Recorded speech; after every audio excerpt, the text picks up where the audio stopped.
ಈಗ ನಾವು 2019 ಅಲ್ಲಿ PWD ಬರ್ದಾದ್ಮೇಲೆ ಅದು ರೀ ಎಕ್ಸಾಮ್ ಆದ್ಮೇಲೆ ಇವಾಗ ನಾನು ಕೂಡ ನೆಕ್ಸ್ಟ್ ಎಕ್ಸಾಮ್ ಬೇರೆ ಕೆಲಸ ಮಾಡ್ಬೇಕು ಅನ್ನೋ ಥಿಂಕ್ ಇಟ್ಕೊಂಡಿದ್ದೆ. ಅವಾಗ ಒಬ್ರು ಕರೆದ್ಬಿಟ್ಟು ನಂಗೊಂದು ಸಲಹೆ ಕೊಟ್ರು. ಸೊ ಏನಂದ್ರೆ, ನೀನ್ ಇಷ್ಟು ಪ್ರಿಪರೇಷನ್ ಮಾಡಿದ್ಯಾ, 100% ನಿನಗೆ ಆಗುತ್ತೆ, ನೀನೀಗ ಗುಂಡಿ ತೋಡಕ್ ಸ್ಟಾರ್ಟ್ ಮಾಡಿದ್ಯಾ, ಚಿನ್ನ ಬೇಕು ಅಂತ ಹೇಳಿ ಇನ್ನೊಂದು 10 ಅಡಿ ತೋಡೋದ್ರಲ್ಲಿ ನೀನ್ ನಿಲ್ಲಿಸ್ಬಿಟ್ರೆ ಅಷ್ಟು ನಾವು ಪ್ರಯತ್ನ ಪಟ್ಟಿರುವಂತಹ ಎಫರ್ಟ್ಸ್ ಹಾಳಾಗ್ಬಿಡುತ್ತೆ ಅಂತ ಅಂದ್ರು. ಅವಾಗ ನನಗೆ ರಿಯಲೈಸ್ ಆಯ್ತು, ನಾನು ಇಷ್ಟೊಂದು ಕಷ್ಟಪಟ್ಟಿದ್ದೀನಿ, ಏನೋ ಒಂದು ಸಣ್ಣ ಇದಕ್ಕೋಸ್ಕರ ನಾನು ಬ್ರೇಕಪ್ ಮಾಡಿದ್ರೆ ನನ್ನ ಗೋಲ್ ಅಲ್ಲಿ ರೀಚ್ ಆಗೋದು ಮಿಸ್ ಆಗ್ಬಿಡುತ್ತೆ ಅಂತ ಹೇಳಿ. ಸೊ ಹಾಗಾಗಿ ನಾನು ಏನೇ ಪ್ರಯತ್ನ ಪಟ್ರೆ ಅದು ಸಿಗೋವರೆಗೂ ಬಿಡಬಾರ್ದು, ಇನ್ನೊಂದು 10 ಅಡಿ 20 ಅಡಿ ತೋಡೋಣ, ಕಾಯೋಣ ಅನ್ನೋಂಥ ಈ ಪೇಷನ್ಸ್ ಆಸ್ಪಿರೆಂಟ್ಸ್ ಅಲ್ಲಿ ಇರ್ಬೇಕು. Hello dear students, hope you all are doing good. So as you know that we conduct frequent session or the interaction with the students who have been selected in various exams like PWD Valaga, WRD Valaga. So that is called as a Topper Talk series. And today will be the 11th such session of this Topper Talk series. And for this, Sandpoint is inviting Mr. Darshan HA. He got selected as PWD AE with 167 rank. Okay, ಆಮೇಲೆ he has done his MTech from NIE Mysore and engineering from UBDT Davangere, and he is having the teaching experience of 4 years. So one more thing I want to tell which is very important is he has got second rank in BMRCL JE which was conducted earlier, and also for the same BMRCL SE he got 7th rank. Okay, so he is very well qualified. So completely like ಹೆಂಗೆ exam prepare ಆಗಬೇಕು and how to take care of all these different exam paper patterns and all. So ಈಗ ನೀವು ನೋಡಿರಿ, like JE paper pattern different ಐತಿ, AE ಬೇರೆ ಐತಿ, PWD AEE ಬೇರೆ ಐತಿ. ಸೊ ಅದನ್ನು ಹೆಂಗೆ ಅನಲೈಸ್ ಮಾಡಬೇಕು, what was his preparation strategy during his time. ಯಾಕಂದ್ರೆ during his course of the preparation he attended various exams like BBMP, BWSSB, BMRCL, PWD 2 times. So ಅವರು ಆಮೇಲೆ even like general studies papers like SDA, FDA ಅವನು ಎಲ್ಲ attend ಮಾಡ್ಯಾರ ಅವರು. So ಕಂಪ್ಲೀಟಾಗಿ ತಮ್ಮದು preparation strategy ನಿಮ್ಮ ಜೊತೆ ಡಿಸ್ಕಷನ್ ಮಾಡ್ತಾರೋ. And he studied even along with his job also. So ಆ ಟೈಮ್ದಾಗ ಅವ್ರು ಹೆಂಗೆ ಟೈಮ್ ಮ್ಯಾನೇಜ್ ಮಾಡ್ತಿದ್ರು ಅದನ್ನು ಎಲ್ಲ ಕ್ಲಿಯರಾಗಿ ಡಿಸ್ಕಷನ್ ಮಾಡ್ತಾರೋ. ಸೊ ಲೈಕ್ ಅವ್ರು ಯಾವ ಟೈಪ್ ಸರ್ಟನ್ ಇನ್ಪುಟ್ಸ್ ಕೊಟ್ಟಾರಂದ್ರೆ they are like very beautiful, very easy to implement, and definitely if you implement such during your preparation as well as while writing the exam you will get selected. So ನೀವು ಇದು session ನೋಡಿದ್ರೆ ಅಂದರೆ interaction with mister Darshan ಅಲ್ಲ, definitely you will gain that confidence. ಯಾಕಂದ್ರೆ ನಾವು ಯಾವುದೇ exam prepare ಆಗ್ತಿರ್ತೀವಲ್ಲ, how much you are devoting the time for preparation. So ನೀವು ಎಷ್ಟು ನೀಟಾಗಿ ಸ್ಟ್ರಾಟಜಿಕಲಿ ಪ್ರಿಪೇರ್ ಆಗ್ತಿರ್ತಾರಲ್ಲ, the same is important for your motivation level as well. So you have to be very optimistic in the journey of your preparation for any exam. So how Darshan stayed motivated in his preparation journey. ಯಾಕಂದ್ರೆ ಅವ್ರದ್ದು ಹೆಂಗೈತೆ ಅಂದ್ರೆ just 1 year 1.5 year ಒಳಗಿಂದ journey share ಮಾಡೋದಿಲ್ಲ ಅವರು. At least 3 to 4 years of journey period ನಿಮ್ಮ ಜೊತೆ share ಮಾಡ್ತಾರೋ. And how he stayed motivated in this long journey of preparation. So very beautiful ಆಗಿ, ವೆರಿ ಪ್ರಾಕ್ಟಿಕಲ್ ಆಗಿ ಎಕ್ಸ್ಪ್ಲೇನ್ ಮಾಡ್ಯಾರು. So let's all watch this and don't skip even a single minute of this. Definitely this session will make your life. This is my challenge.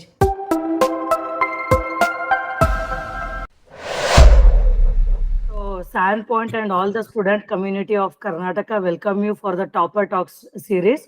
So this is actually the 11th session of the Topper Talk series where we conduct such sessions so that the people like you who have prepared for various exams and have been selected for various exams will be sharing their experience to the student community directly. Okay. So Darshan, you have told like you have done engineering, MTech, and you have worked as a faculty, and you have also been selected in various exams. Okay. So I was very happy when you told me like you have been selected in these many exams and all. So I just want you to share the same thing to the student community, right from when and where you completed engineering, about MTech, which branch you did in MTech, and what kind of job you did, and then which exams you cracked. Yes. ನಾನು engineering ಮಾಡಿದ್ದು UBDT ಕಾಲೇಜಲ್ಲಿ madam, Davanagere. ನಂದು ಊರು ಬಂದ್ಬಿಟ್ಟು Davanagere.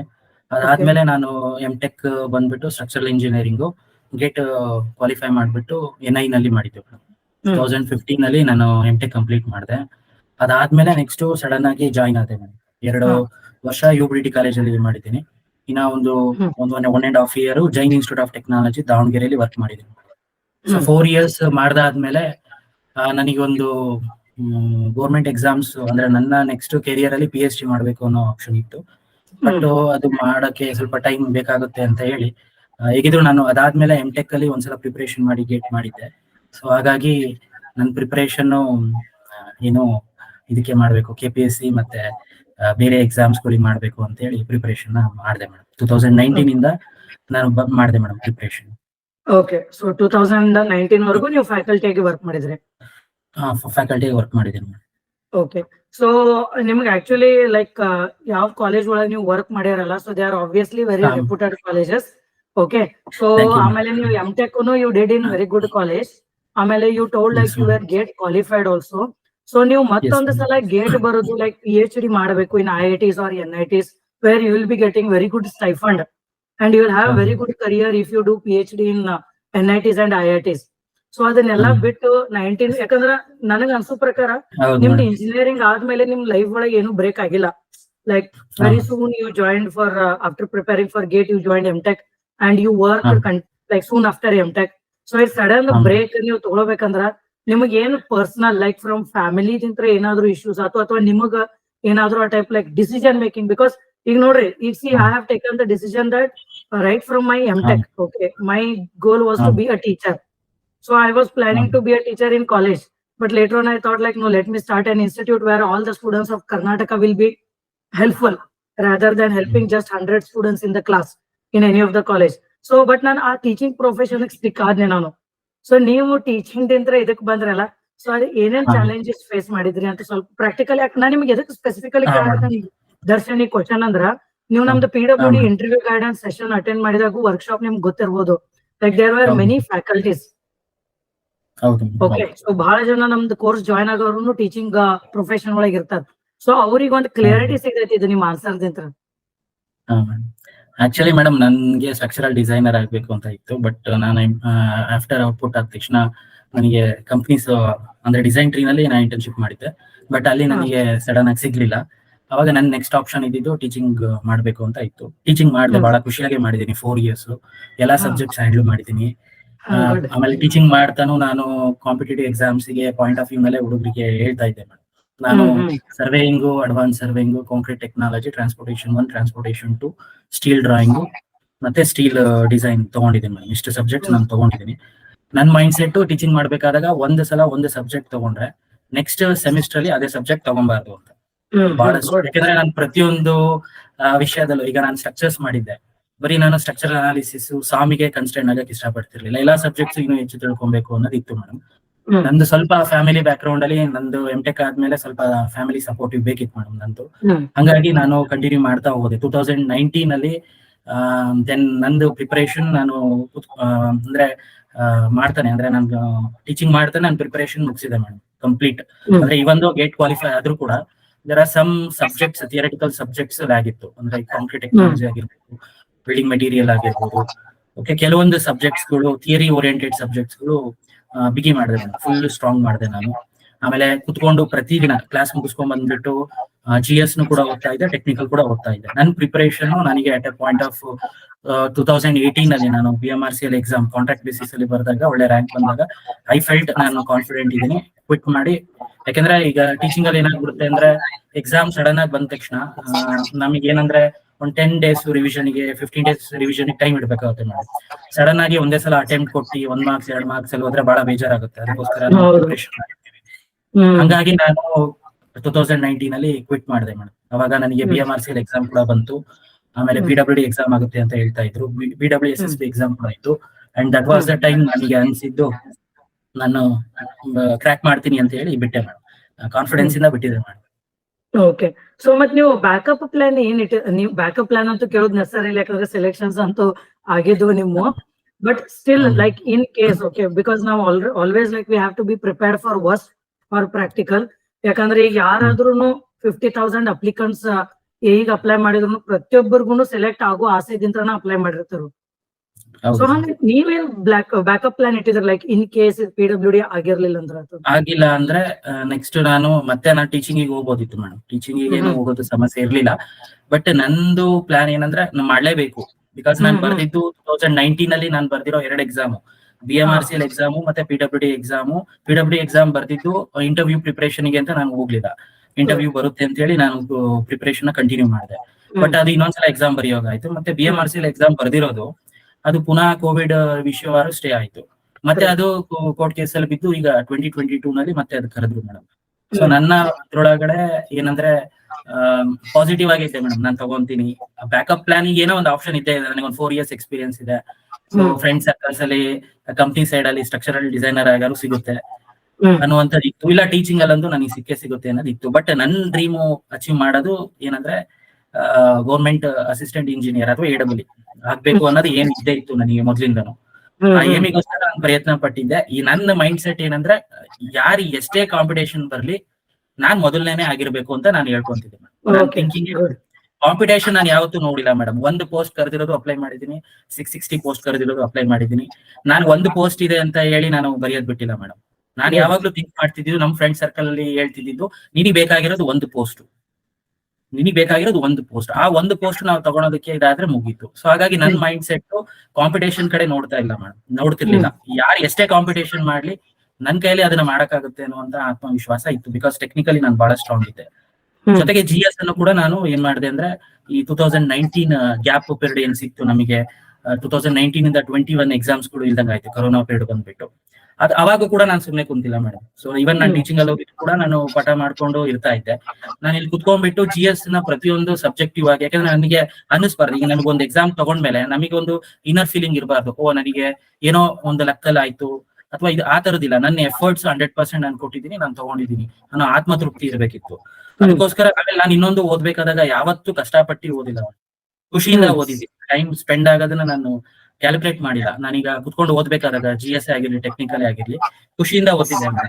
So ಒಂದು 6 to 8 hours ನಾನು daily ಓದ್ತಾ ಇದ್ದೆ.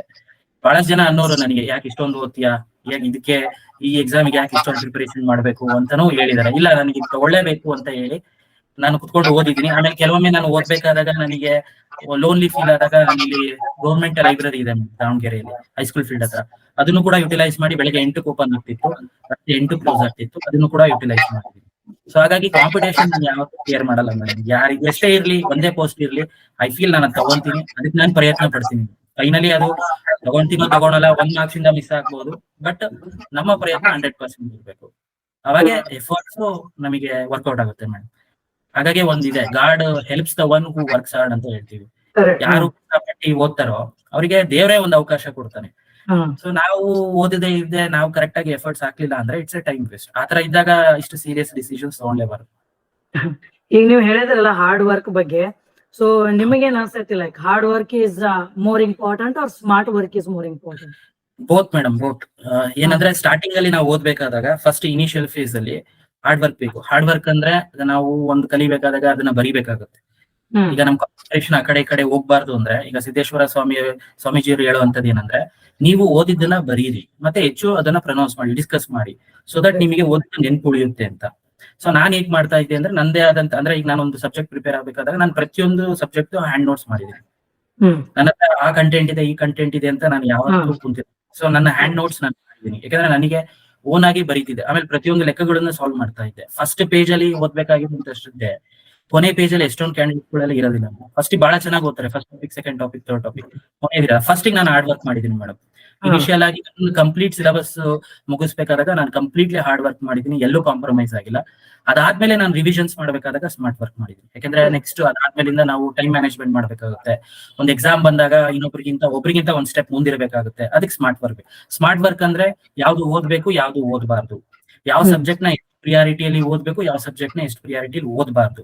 ಈಗ ನೀವು ಜಿಯೋ ಟೆಕ್ನಿಕಲ್ ಇಂಜಿನಿಯರಿಂಗ್ ತಗೊಂಡ್ರೆ ಅದ್ರೊಳಗಡೆ ಸುಮಾರು 15 ಟಾಪಿಕ್ಸ್, 10 ರಿಂದ 12 ಟಾಪಿಕ್ಸ್ ಬರುತ್ತೆ.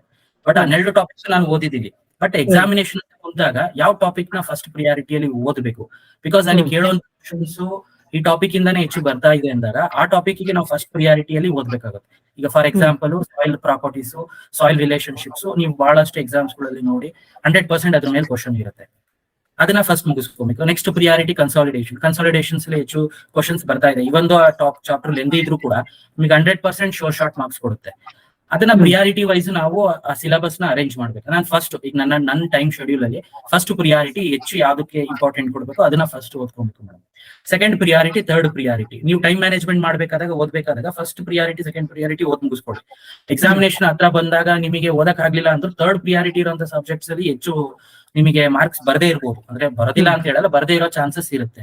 ಸೊ ಪ್ರಿಯಾರಿಟಿ ವೈಸ್ ನೀವು ಓದೋದ್ರಿಂದ ನಿಮಗೆ ಏನಾಗುತ್ತೆ ಅಂದ್ರೆ ಸೊ ಪ್ರಿಪರೇಷನ್ ಅಂದ್ರೆ ಮಾರ್ಕ್ಸ್ ಸ್ಕೋರಿಂಗ್ ಗೆ ಹೆಲ್ಪ್ ಆಗುತ್ತೆ. ಸ್ಮಾರ್ಟ್ ಸ್ಟಡಿ ಜೊತೆಗೆ ನೀವು MCQs ಗಳನ್ನ ಸಾಲ್ವ್ ಮಾಡ್ಬೇಕು ಚೆನ್ನಾಗಿ. ಈಗ ನೀವು ಪ್ರಯಾರಿಟಿ ಅಂತಂದ್ರಲ್ಲ, so on what basis you will choose the priority or you will get to know that these are priority topics or subjects ಅಂತ?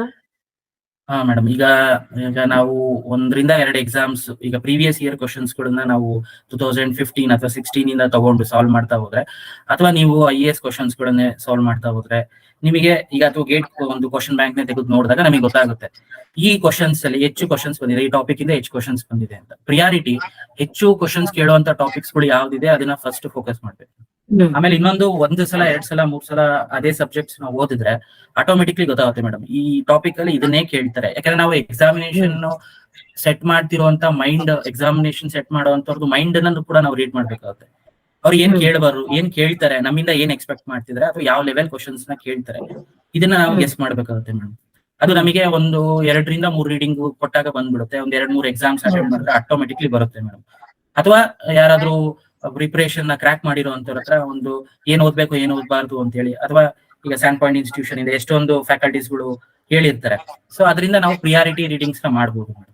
ನನಗೆ ಗೊತ್ತು, ಈಗ ಸ್ಟೀಲ್ ಸ್ಟ್ರಕ್ಚರ್ಸ್ ತಗೊಂಡ್ರೆ ಈಗ ನನಗೆ ಜಾಯಿಂಟ್ಸ್ ಅಂಡ್ ಕನೆಕ್ಷನ್ಸ್ ಇಂದ 100%, ಸ್ಟೀಲ್ ಪ್ರಾಪರ್ಟೀಸ್ ಇಂದ 100% ಅದ್ರ ಮೇಲೆ ತೆಗಿತಾರೆ ಅನ್ನೋದಿದೆ.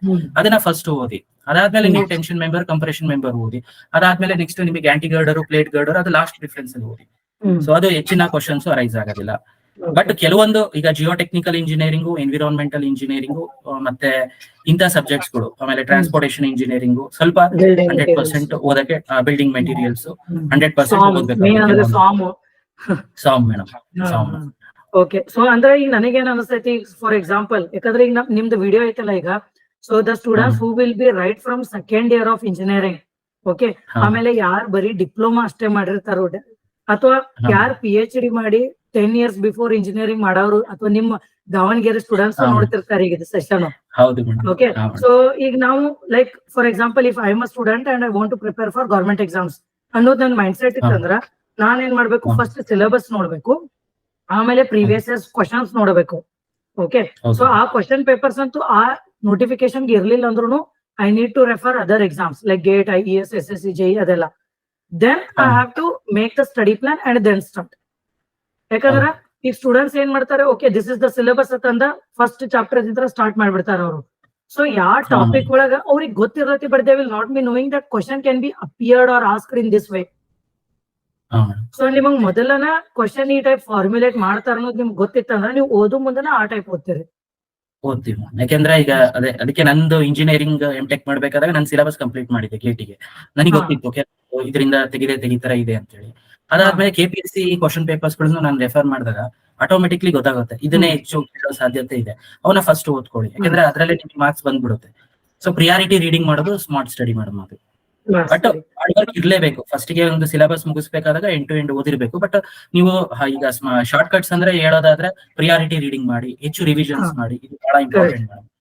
ಈಗ ನಾವು ಇಷ್ಟೇ ಹೇಳ್ಕೊಟ್ರು ಕೂಡ 20% ನಾವು ಸಿಲೆಬಸ್ ಒಂದು ಇನ್ಸ್ಟಿಟ್ಯೂಟ್ ಇಂದ ಅಥವಾ ನಾವು ಓದೋದಕ್ಕೆ ತೆಗೆದುಕೊಳ್ಳುವಂತ ಟೈಮ್ ಸ್ಟಾರ್ಟಿಂಗ್ ಅಲ್ಲಿ ಜಾಸ್ತಿ ಇರುತ್ತೆ. 20% ನಮಗೆ ಮಾರ್ಕ್ಸ್ ಬರುತ್ತೆ. ಇನ್ನ 80% ಫ್ರೀಕ್ವೆಂಟ್ ರಿವಿಷನ್ಸ್ ಮಾಡಬೇಕು. ಆಮೇಲೆ ಪ್ರತಿಯೊಂದು ನಾನು ಏನು ನೋಟ್ಸ್ ಬರಿಬೇಕಾದಾಗ ಒಂದು ಪೇಜ್ ಅಲ್ಲಿ ಒಂದು ಟಾಪಿಕ್ ಬರೋ ಹಾಗೆ ಬರೀತಿದ್ದೆ ಮೇಡಮ್.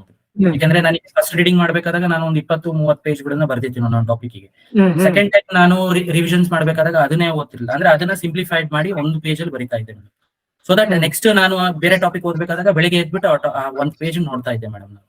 ಸೊ ನನಗೇನು ಅದನ್ನ ಪದೇ ನೋಡ್ತಿರೋದ್ರಿಂದ ಸೊ ಪಿಕ್ಟೋರಿಯಲ್ ಮೆಮೊರಿ ನಮಗೆ ಉಳ್ಕೊಳ್ಳುತ್ತೆ, ಅದು ಒಂದು. ಆಮೇಲೆ ಫಾರ್ಮುಲಾಸ್ ಗಳೆಲ್ಲ ನಾನು ಚಾರ್ಟ್ಸ್ ಮಾಡಿದ್ದೆ ಮೇಡಮ್. ನಂದೊಂದು ಚಾರ್ಟ್ಸ್ ಇತ್ತು, ಪೇಜ್ ಅಲ್ಲಿ ಪ್ರತಿಯೊಂದು ಫಾರ್ಮುಲಾಸ್ ಗಳನ್ನು ಬರೆದು ಗೋಡೆ ಮೇಲೆ ಅಂಟಿಸ್ಬಿಟ್ಟಿದೆ. ಯಾಕಂದ್ರೆ ಫಾರ್ಮುಲಾಸ್ ಗಳು ಈಗ ಬರುವಂತ ಎಕ್ಸಾಮ್ಸ್ ಗಳಲ್ಲಿ ಸ್ವಲ್ಪ ಸಿಲೆಬಸ್ ಕನ್ಸ್ಟೆಂಟ್ ಇದೆ. ಬಟ್ ಸಿಲೆಬಸ್ ಈಗ ಬಹಳ ಎಲ್ಲಾ ಸಬ್ಜೆಕ್ಟ್ ಸಿಲೆಬಸ್ ಇದೆ ಅಂದಾಗ ರಿವಿಷನ್ ಮಾಡೋದು ಕಷ್ಟ ಆಗ್ಬಿಡುತ್ತೆ. ಸೊ ಪ್ರತಿಯೊಂದಕ್ಕೂ ನಾನು ಫಾರ್ಮುಲಾಸ್ ಗಳನ್ನ ಮಾತ್ರ ಕೈಯಿಂದ ಬರೆದು ಬಿಟ್ಟು ಪ್ರತಿದಿನ ರಿವಿಷನ್ ಮಾಡ್ತಾ ಇದ್ದೆ. ಅದು ಮಾಡ್ತಾ ಮಾಡ್ತಾ ಹೇಗಾಯ್ತು ಅಂದ್ರೆ ಒಂದ್ 6 months ರಿವಿಷನ್ ಮಾಡ್ದಾದ್ಮೇಲೆ ನಿಮಗೆ ಅದು ಆಟೋಮೆಟಿಕ್ಲಿ ಬಂದ್ಬಿಡುತ್ತೆ ಮೇಡಮ್. ಅದಕ್ಕೆ ಹೆಚ್ಚು ಕಷ್ಟ ಪಡುವಂತ ಅವಶ್ಯಕತೆ ಇರೋದಿಲ್ಲ. ಈ ರಿವಿಷನ್ಸ್ ಮಾಡ್ಲೇಬೇಕು. ಆಮೇಲೆ ಪ್ರೀವಿಯಸ್ ಇಯರ್ ಕ್ವಶನ್ಸ್ ಗಳನ್ನ ಚೆನ್ನಾಗಿ ಸಾಲ್ವ್ ಮಾಡ್ಬೇಕು. IS RRB JE ಆಗಿರ್ಲಿ, IAS ಕ್ವಶನ್ಸ್ ಗಳೇ ಆಗಿರ್ಲಿ, ಸೊ ಸಾಲ್ವ್ ಮಾಡ್ಬೇಕು. KPSC ಯಾವುದೇ ಒಂದು ಎಕ್ಸಾಮ್, ನಾನೀಗ ಫಾರ್ ಎಕ್ಸಾಂಪಲ್ ನಾನು RWS AE ಬರ್ದಿಲ್ಲ ಅಂದ್ರೂ ಕೂಡ ನಾನು ಇನ್ನೊಂದು ಯಾವ್ದೋ ಎಕ್ಸಾಮಿನೇಷನ್, ಇರಿಗೇಷನ್ JE ಎಕ್ಸಾಮಿಗೆ ಅಥವಾ AE ಎಕ್ಸಾಮಿಗೆ ಪ್ರಿಪೇರ್ ಆಗ್ತೀನಿ ಅಂದ್ರೆ ನಾವು ಅದನ್ನ ರೆಫರ್ ಮಾಡ್ಲೇಬೇಕು ಪೇಪರ್ನ. ಸೊ ಹಳೆ ವರ್ಷದ ಪೇಪರ್ಸ್ ಗಳನ್ನ ಚೆನ್ನಾಗಿ ರೆಫರ್ ಮಾಡ್ಬೇಕು. ಸೊ ಇವೆಲ್ಲ ರಿವಿಷನ್ ಟೈಮ್ ಅಲ್ಲಿ, ಅಂದ್ರೆ ಸಿಲೆಬಸ್ ಮುಗಿಸ್ಕೊಂಡಾಗ ನಾವು ಮಾಡುವಂತ ಶಾರ್ಟ್ ಕಟ್ಸ್ ಗಳು, ಸ್ಮಾರ್ಟ್ ವರ್ಕ್ ಗಳು. ಬಟ್ ಸಿಲೆಬಸ್ ಮುಗಿಸ್ಬೇಕಾದಾಗ ಮಾತ್ರ ಕಂಪ್ಲೀಟ್ ಹಾರ್ಡ್ ವರ್ಕ್ ಬರುತ್ತೆ, then comes the smart work. ಯಾಕಂದ್ರೆ ಒಬ್ಬೊಬ್ರು ಸ್ಟೂಡೆಂಟ್ಸ್ ಎಷ್ಟು ಕ್ಯಾಶುಯಲಿ ಮಾತಾಡ್ತಿರ್ತಾರಲ್ಲ, ಇದ್ರಾಗ ಏನೈತಿ ಇದ್ರಾಗ ನಾ ಅದಂತ ಇಷ್ಟು ಕಷ್ಟಪಟ್ಟು ಓದಿ ಸೆಲೆಕ್ಟ್ ಆಗ್ತಿರ್ತಾರೆ ಎಲ್ಲಾರು. ಆ ಟೈಪ್ ಯಾರು ಮಾತಾಡ್ತಾರಲ್ಲ, ಡೆಫಿನೆಟ್ಲಿ ಅವ್ರು ಯಾವ್ದು ಸೆಲೆಕ್ಟ್ ಆಗಿರೋದಿಲ್ಲ ಅಷ್ಟೊಂದು ಕ್ಯಾಶುಯಲಿ. ಯಾಕಂದ್ರೆ ನಿಮ್ಮಂತವ್ರು ಯಾರ ಜೊತೆ ಮಾತಾಡ್ತಂದ ಸೆಲೆಕ್ಷನ್ ಆದವ್ರದ್ದು ಎವ್ರಿ ಒನ್ ಗಿವ್ಸ್ ಅಂದ್ರೆ ನಿಮ್ ಜೊತೆ ಡಿಸ್ಕಷನ್ ಮಾಡಲ್ಲ ನಮಗದ ಫೀಲ್ ಬರ್ತೈತಿ. Like we can imagine, picturise, like ನೀವ್ ಹೆಂಗ್ ಓದ್ತಿದ್ರಿ, ಎಷ್ಟೊತ್ತು ಓದ್ತಿದ್ರಿ, ಸೊ ಅದು ನಮಗ್ ಫೀಲ್ ಬರುತ್ತೆ. ಬಟ್ ಒಬ್ಬೊಬ್ರು ಎಷ್ಟು ಈಸಿಯಾಗಿ ಕ್ಯಾಶುಯಲಿ ಮಾತಾಡ್ತಾರ ಅಂದ್ರ definitely these exams are this kind of jobs are not for them. So ಈಗ ನಿಮ್ ನೋಡಿದ್ರಂತೂ ನೀವು ಭಾರಿ ಆಪ್ಟಿಮಿಸ್ಟಿಕ್ ಅದೇ Darshan. So whether this optimism is because of self optimism or because of your parents or family or any mentors in your life?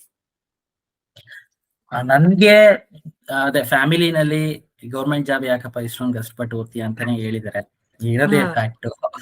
ಆಮೇಲೆ government job ಯಾಕೆ ಇಷ್ಟು ಕಷ್ಟಪಡ್ಬೇಕು ಅಂತಾನು ಕ್ವಶನ್ ಮಾಡಿದ್ದಾರೆ. ಆಮೇಲೆ ಇನ್ನೊಂದು ನಾನು 2 years ಪ್ರಿಪರೇಷನ್, 2-3 years ಆಯ್ತು. ಐ ಥಿಂಕ್ 2019 ಇಂದ ಪ್ರಿಪರೇಷನ್ ಮಾಡ್ಬೇಕಾದಾಗ ಬಹಳಷ್ಟು ನೆಗೆಟಿವ್ ಕಮೆಂಟ್ಸ್ ಬಂದಿದ್ದಾವೆ. ಮೆಂಟರ್ಸ್ ಬಹಳ ಇಂಪಾರ್ಟೆಂಟ್. ನಾನು ಟೆಕ್ನಿಕಲ್ಗೆ ಏನ್ ಮೆಂಟರ್ಸ್ ಏನ್ ತಗೊಂಡಿಲ್ಲ ಮೇಡಮ್, ಯಾಕಂದ್ರೆ ನನಗೆ ಟೆಕ್ನಿಕಲ್ ಸ್ಟ್ರಾಂಗ್ ಇತ್ತು. ಯಾಕಂದ್ರೆ ವಿಡಿಯೋನಲ್ಲಿ ಎಲ್ಲ ಆಲ್ಮೋಸ್ಟ್ ಸಬ್ಜೆಕ್ಟ್ಸ್ ಗಳನ್ನ ಲ್ಯಾಬ್ ನ ಹ್ಯಾಂಡಲ್ ಮಾಡಿದ್ದೆ.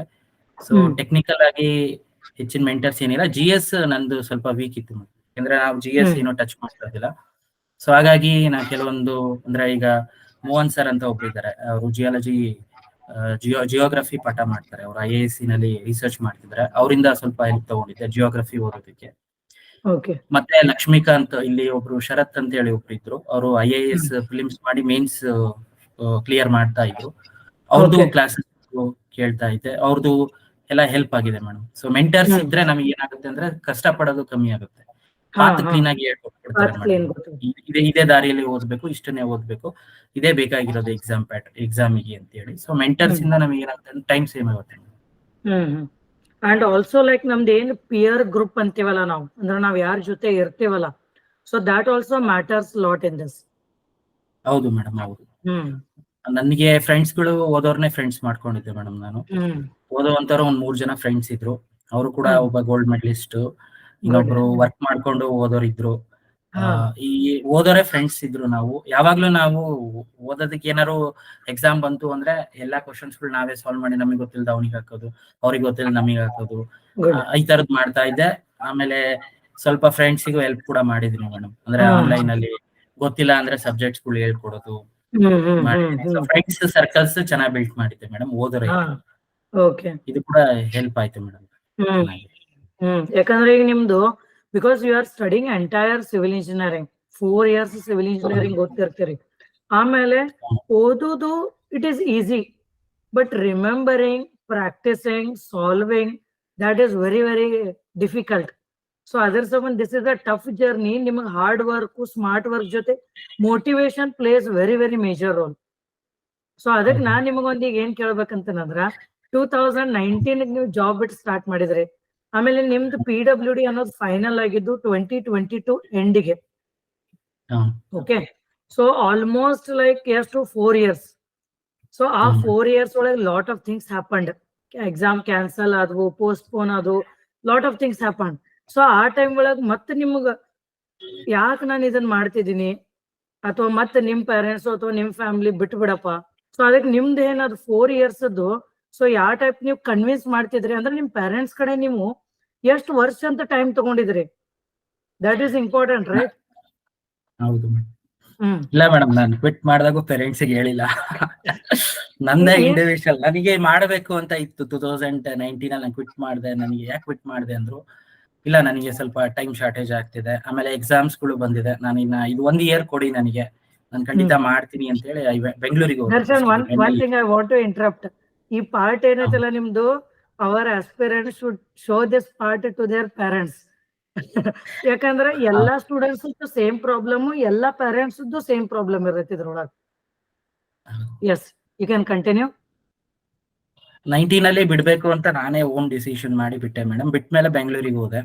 ಬ್ಯಾಂಗ್ಳೂರಲ್ಲಿ ಫ್ರೆಂಡ್ಸ್ ಜೊತೆ ಸ್ಟಡಿ ಮಾಡ್ತಾ ಇದ್ದೆ. ನನ್ನ ಜೊತೆ ಇನ್ನೊಬ್ಬ ಇದ್ರು, ಇಬ್ರು ಫ್ರೆಂಡ್ಸ್, ಇಬ್ರು ಕ್ವಿಟ್ ಮಾಡಿದ್ವಿ, ಕಾಲೇಜಿಂದಾನೇ ಕ್ವಿಟ್ ಮಾಡಿದ್ವಿ. ಅವ್ರು ನನಗಿಂತ ಬಿಫೋರ್ ಕ್ವಿಟ್ ಮಾಡಿದ್ರು. 2017 ಅಲ್ಲಿ ಕ್ವಿಟ್ ಮಾಡಿ 2020 ನಲ್ಲಿ RRB ಎಕ್ಸಾಮ್ ಅಲ್ಲಿ ಕ್ಲಿಯರ್ ಮಾಡಿದ್ರು. ನಾನು 2019 ಅಲ್ಲಿ ಬಿಟ್ಟೆ. ಅವ್ರ ಜೊತೆ ನಾನು ಕುತ್ಕೊಂಡು ಓದ್ತಾ ಇದ್ದೆ ಪ್ರತಿದಿನ ಸಂಜೆ. 19 ಅಲ್ಲಿ ಬಿಟ್ಟು ನಾನು ಅವರು ಒಟ್ಟಿಗೆ ಸ್ಟಡಿ ಮಾಡಿದ್ದು. ಸೊ ಅದು ಸ್ಟಡಿ ಮಾಡಿದ್ಮೇಲೆ ಎಕ್ಸಾಮ್ ಬರೆದ್ಬಿಟ್ಟು ಮತ್ತೆ ನನ್ನ ಪ್ಲಾನ್ ಇದ್ದಿದ್ದು ಹೋಗೋಣ ಅಂತ ಹೇಳಿ, ಟೀಚಿಂಗ್ ಹೋಗೋಣ ಅಂತ. ಬಟ್ ಇಂಟರ್ವ್ಯೂಗೆ ಮತ್ತೆ ಅದು ಇಂಟರಪ್ಟ್ ಆಗೋದು ಬೇಡ, ನಾನು ಇಷ್ಟು ಎಫರ್ಟ್ಸ್ ಹಾಕಿ ಓದಿದ್ಮೇಲೆ ಮಧ್ಯದಲ್ಲಿ ಯಾವುದೋ ಒಂದು ಕಾರಣಗಳಿಂದ ಬ್ರೇಕ್ ಆಗೋದು ನನಗೆ ಇಷ್ಟ ಇರ್ಲಿಲ್ಲ. ಹಾಗಾಗಿ ನಾನು ಕಂಟಿನ್ಯೂ ಮಾಡಿದೆ ಮೇಡಮ್. ಮಧ್ಯದಲ್ಲಿ ಮತ್ತೆ ಗ್ಯಾಪ್ ಆಯ್ತು. ಗ್ಯಾಪ್ ಪೀರಿಯಡ್ ಅಲ್ಲೂ ಕೂಡ ನಾನು ಮನೆಯಲ್ಲಿ ಕನ್ವಿನ್ಸ್ ಮಾಡಿದ್ದೆ, ಕನ್ವಿನ್ಸ್ ಆಗಿರ್ಲಿಲ್ಲ. ಬಟ್ ಅವರೇನು ನಾನು ಓದೋದ್ ನೋಡಿ ಕೊನೆಗೆ ಅವರೇ ಕೈ ಬಿಟ್ರು, ಏನಾದ್ರು ಮಾಡ್ಕೋ ನಾನ್ ಅವ್ರು ನೋಡಿದ್ರು, 1 ದಿನ ಹೇಳಿದ್ರು, 2 ದಿನ ಹೇಳಿದ್ರು, 3ನೇ ದಿನ ಮಾಡ್ತಿದ್ದಾನೆ ಮಾಡ್ಲಿ ಅಂತ ಬಿಟ್ರು. ಅವ್ರೇನು ಹೇಳಿಲ್ಲ. ಭಾರಿ ಖುಷಿ ಆಗಿರ್ಬೇಕು ಅವರು. ಖುಷಿ ಆಗಿದ್ದಾರೆ ಅವ್ರದ್ದು. ಅವರು ಕೂಡ ಬಿಟ್ರು, ನನ್ನ ಪಾಡಿ ನಾನು ಬಿಟ್ರು ಮೇಡಮ್. ಬಟ್ ನನಗೇನಂದ್ರೆ 2020 ನಲ್ಲಿ ಒಂದು ಅವಕಾಶ ಬಂದಿತ್ತು. ಏನಂದ್ರೆ ಒಂದು ಕಂಪ್ನಿನಲ್ಲಿ ಜಾಯ್ನ್ ಆಗು ಅಂತ ಹೇಳಿ ಅವಕಾಶ ಬಂದಿತ್ತು ಅದಕ್ಕೆ. ಬಟ್ ನಾನು ಅದನ್ನ ಕುಲ್ಲ ರಿಜೆಕ್ಟ್ ಮಾಡ್ಬಿಟ್ಟೆ ಮೇಡಮ್. ಅದು ಒಂದ್ ಸ್ವಲ್ಪ ಬೇಜಾರಾಗಿತ್ತು. ಅದು ಒಂದು. ಅದಾದ್ಮೇಲೆ ಸ್ಟ್ರಕ್ಚರಲ್ ಡಿಸೈನರ್ ಆಗಿ ಒಂದು ಕಂಪ್ನಿಯಲ್ಲಿ ಜಾಯ್ನ್ ಆಗೋ ಹೆಬ್ಬಾಳದಲ್ಲಿ ಅಂತ ಹೇಳಿ ಇಂಟರ್ವ್ಯೂ ಹೋಗು ಅಂದಿದ್ರು. ಬಟ್ ನಂದು ಕ್ಲಿಯರ್ ಏನಂದ್ರೆ, ಇಷ್ಟು ಕಷ್ಟಪಟ್ಟಿದ್ದೀನಿ, ಇಷ್ಟೊಂದೆಲ್ಲ ಹಾರ್ಡ್ ವರ್ಕ್ ಮಾಡಿದ್ದೀನಿ. ಸೊ ನಾವು ಇಷ್ಟು ಗೌರ್ಮೆಂಟ್ಗೆ ಅಂತೇಳಿ ಈಗ ನೀವು ನೋಡಿ ಎಷ್ಟೋ ಎಕ್ಸಾಮ್ಸ್ ಗಳನ್ನ ಕಟ್ತೀವಿ, ಬಟ್ ಒಂದು ಗೌರ್ಮೆಂಟ್ ಎಕ್ಸಾಮ್ಸ್ ತಗೊಳಕ್ ಆಗೋದಿಲ್ಲ. ಇದನ್ನ ನಾನು ಮಾಡ್ಲೇಬೇಕು, ಇದನ್ನ ಮಾಡೇ ಮಾಡ್ತೀನಿ, ಏನಾರ ಆಗ್ಲಿ ಮಾಡ್ತೀನಿ ಅಂತ ಹೇಳಿ ಅದೇ ಟೈಮಲ್ಲಿ ಕೋವಿಡ್ ಬಂದಾಗ ಅದನ್ನು ಕರೆಕ್ಟ್ ಆಗಿ ಯುಟಿಲೈಸ್ ಮಾಡ್ಕೊಂಡು ಬರ್ದೆ ಮೇಡಮ್. ಬರ್ದೆ. It takes time. ಅದಾದ್ಮೇಲೆ 19 ಅಲ್ಲೇ ಆಗ್ಬೇಕಿತ್ತು, ಬ್ಯಾಡ್ ಲಕ್ 2 ವರ್ಷ ಡ್ರ್ಯಾಗ್ ಆಯ್ತು. ಬಟ್ ಅದನ್ನ ಪಾಸಿಟಿವ್ ಆಗಿ ತಗೊಂಡು ಓದಿದ್ದೀನಿ. ಸೊ ಈಗ ಬರ್ದಿರೋ ಎಕ್ಸಾಮ್ಸ್ ಗಳಲ್ಲಿ ಈಗ 1, 2, 3 ಎಕ್ಸಾಮ್ಸ್ ಆಗಿದೆ. Waiting for RWS AE. So ಎಲ್ಲರೂ ಹ್ಯಾಪಿ ಆಗಿದ್ದಾರೆ. ಅಂಡ್ ನನಗೆ ಮೇನ್ ಆಗಿ ಖುಷಿ ಆಗಿದೆ ಮೇಡಮ್. ಯಾಕಂದ್ರೆ ನಾನು ಮಾಡಿರೋ ನಾನು ತಗೊಳ್ಳೇಬೇಕು ಅನ್ನೋ ಮೈಂಡ್ ಸೆಟ್ ಇತ್ತು, ಅದು ಫೈನಲಿ ತಗೊಂಡೆ madam. Good good, very good, congrats again.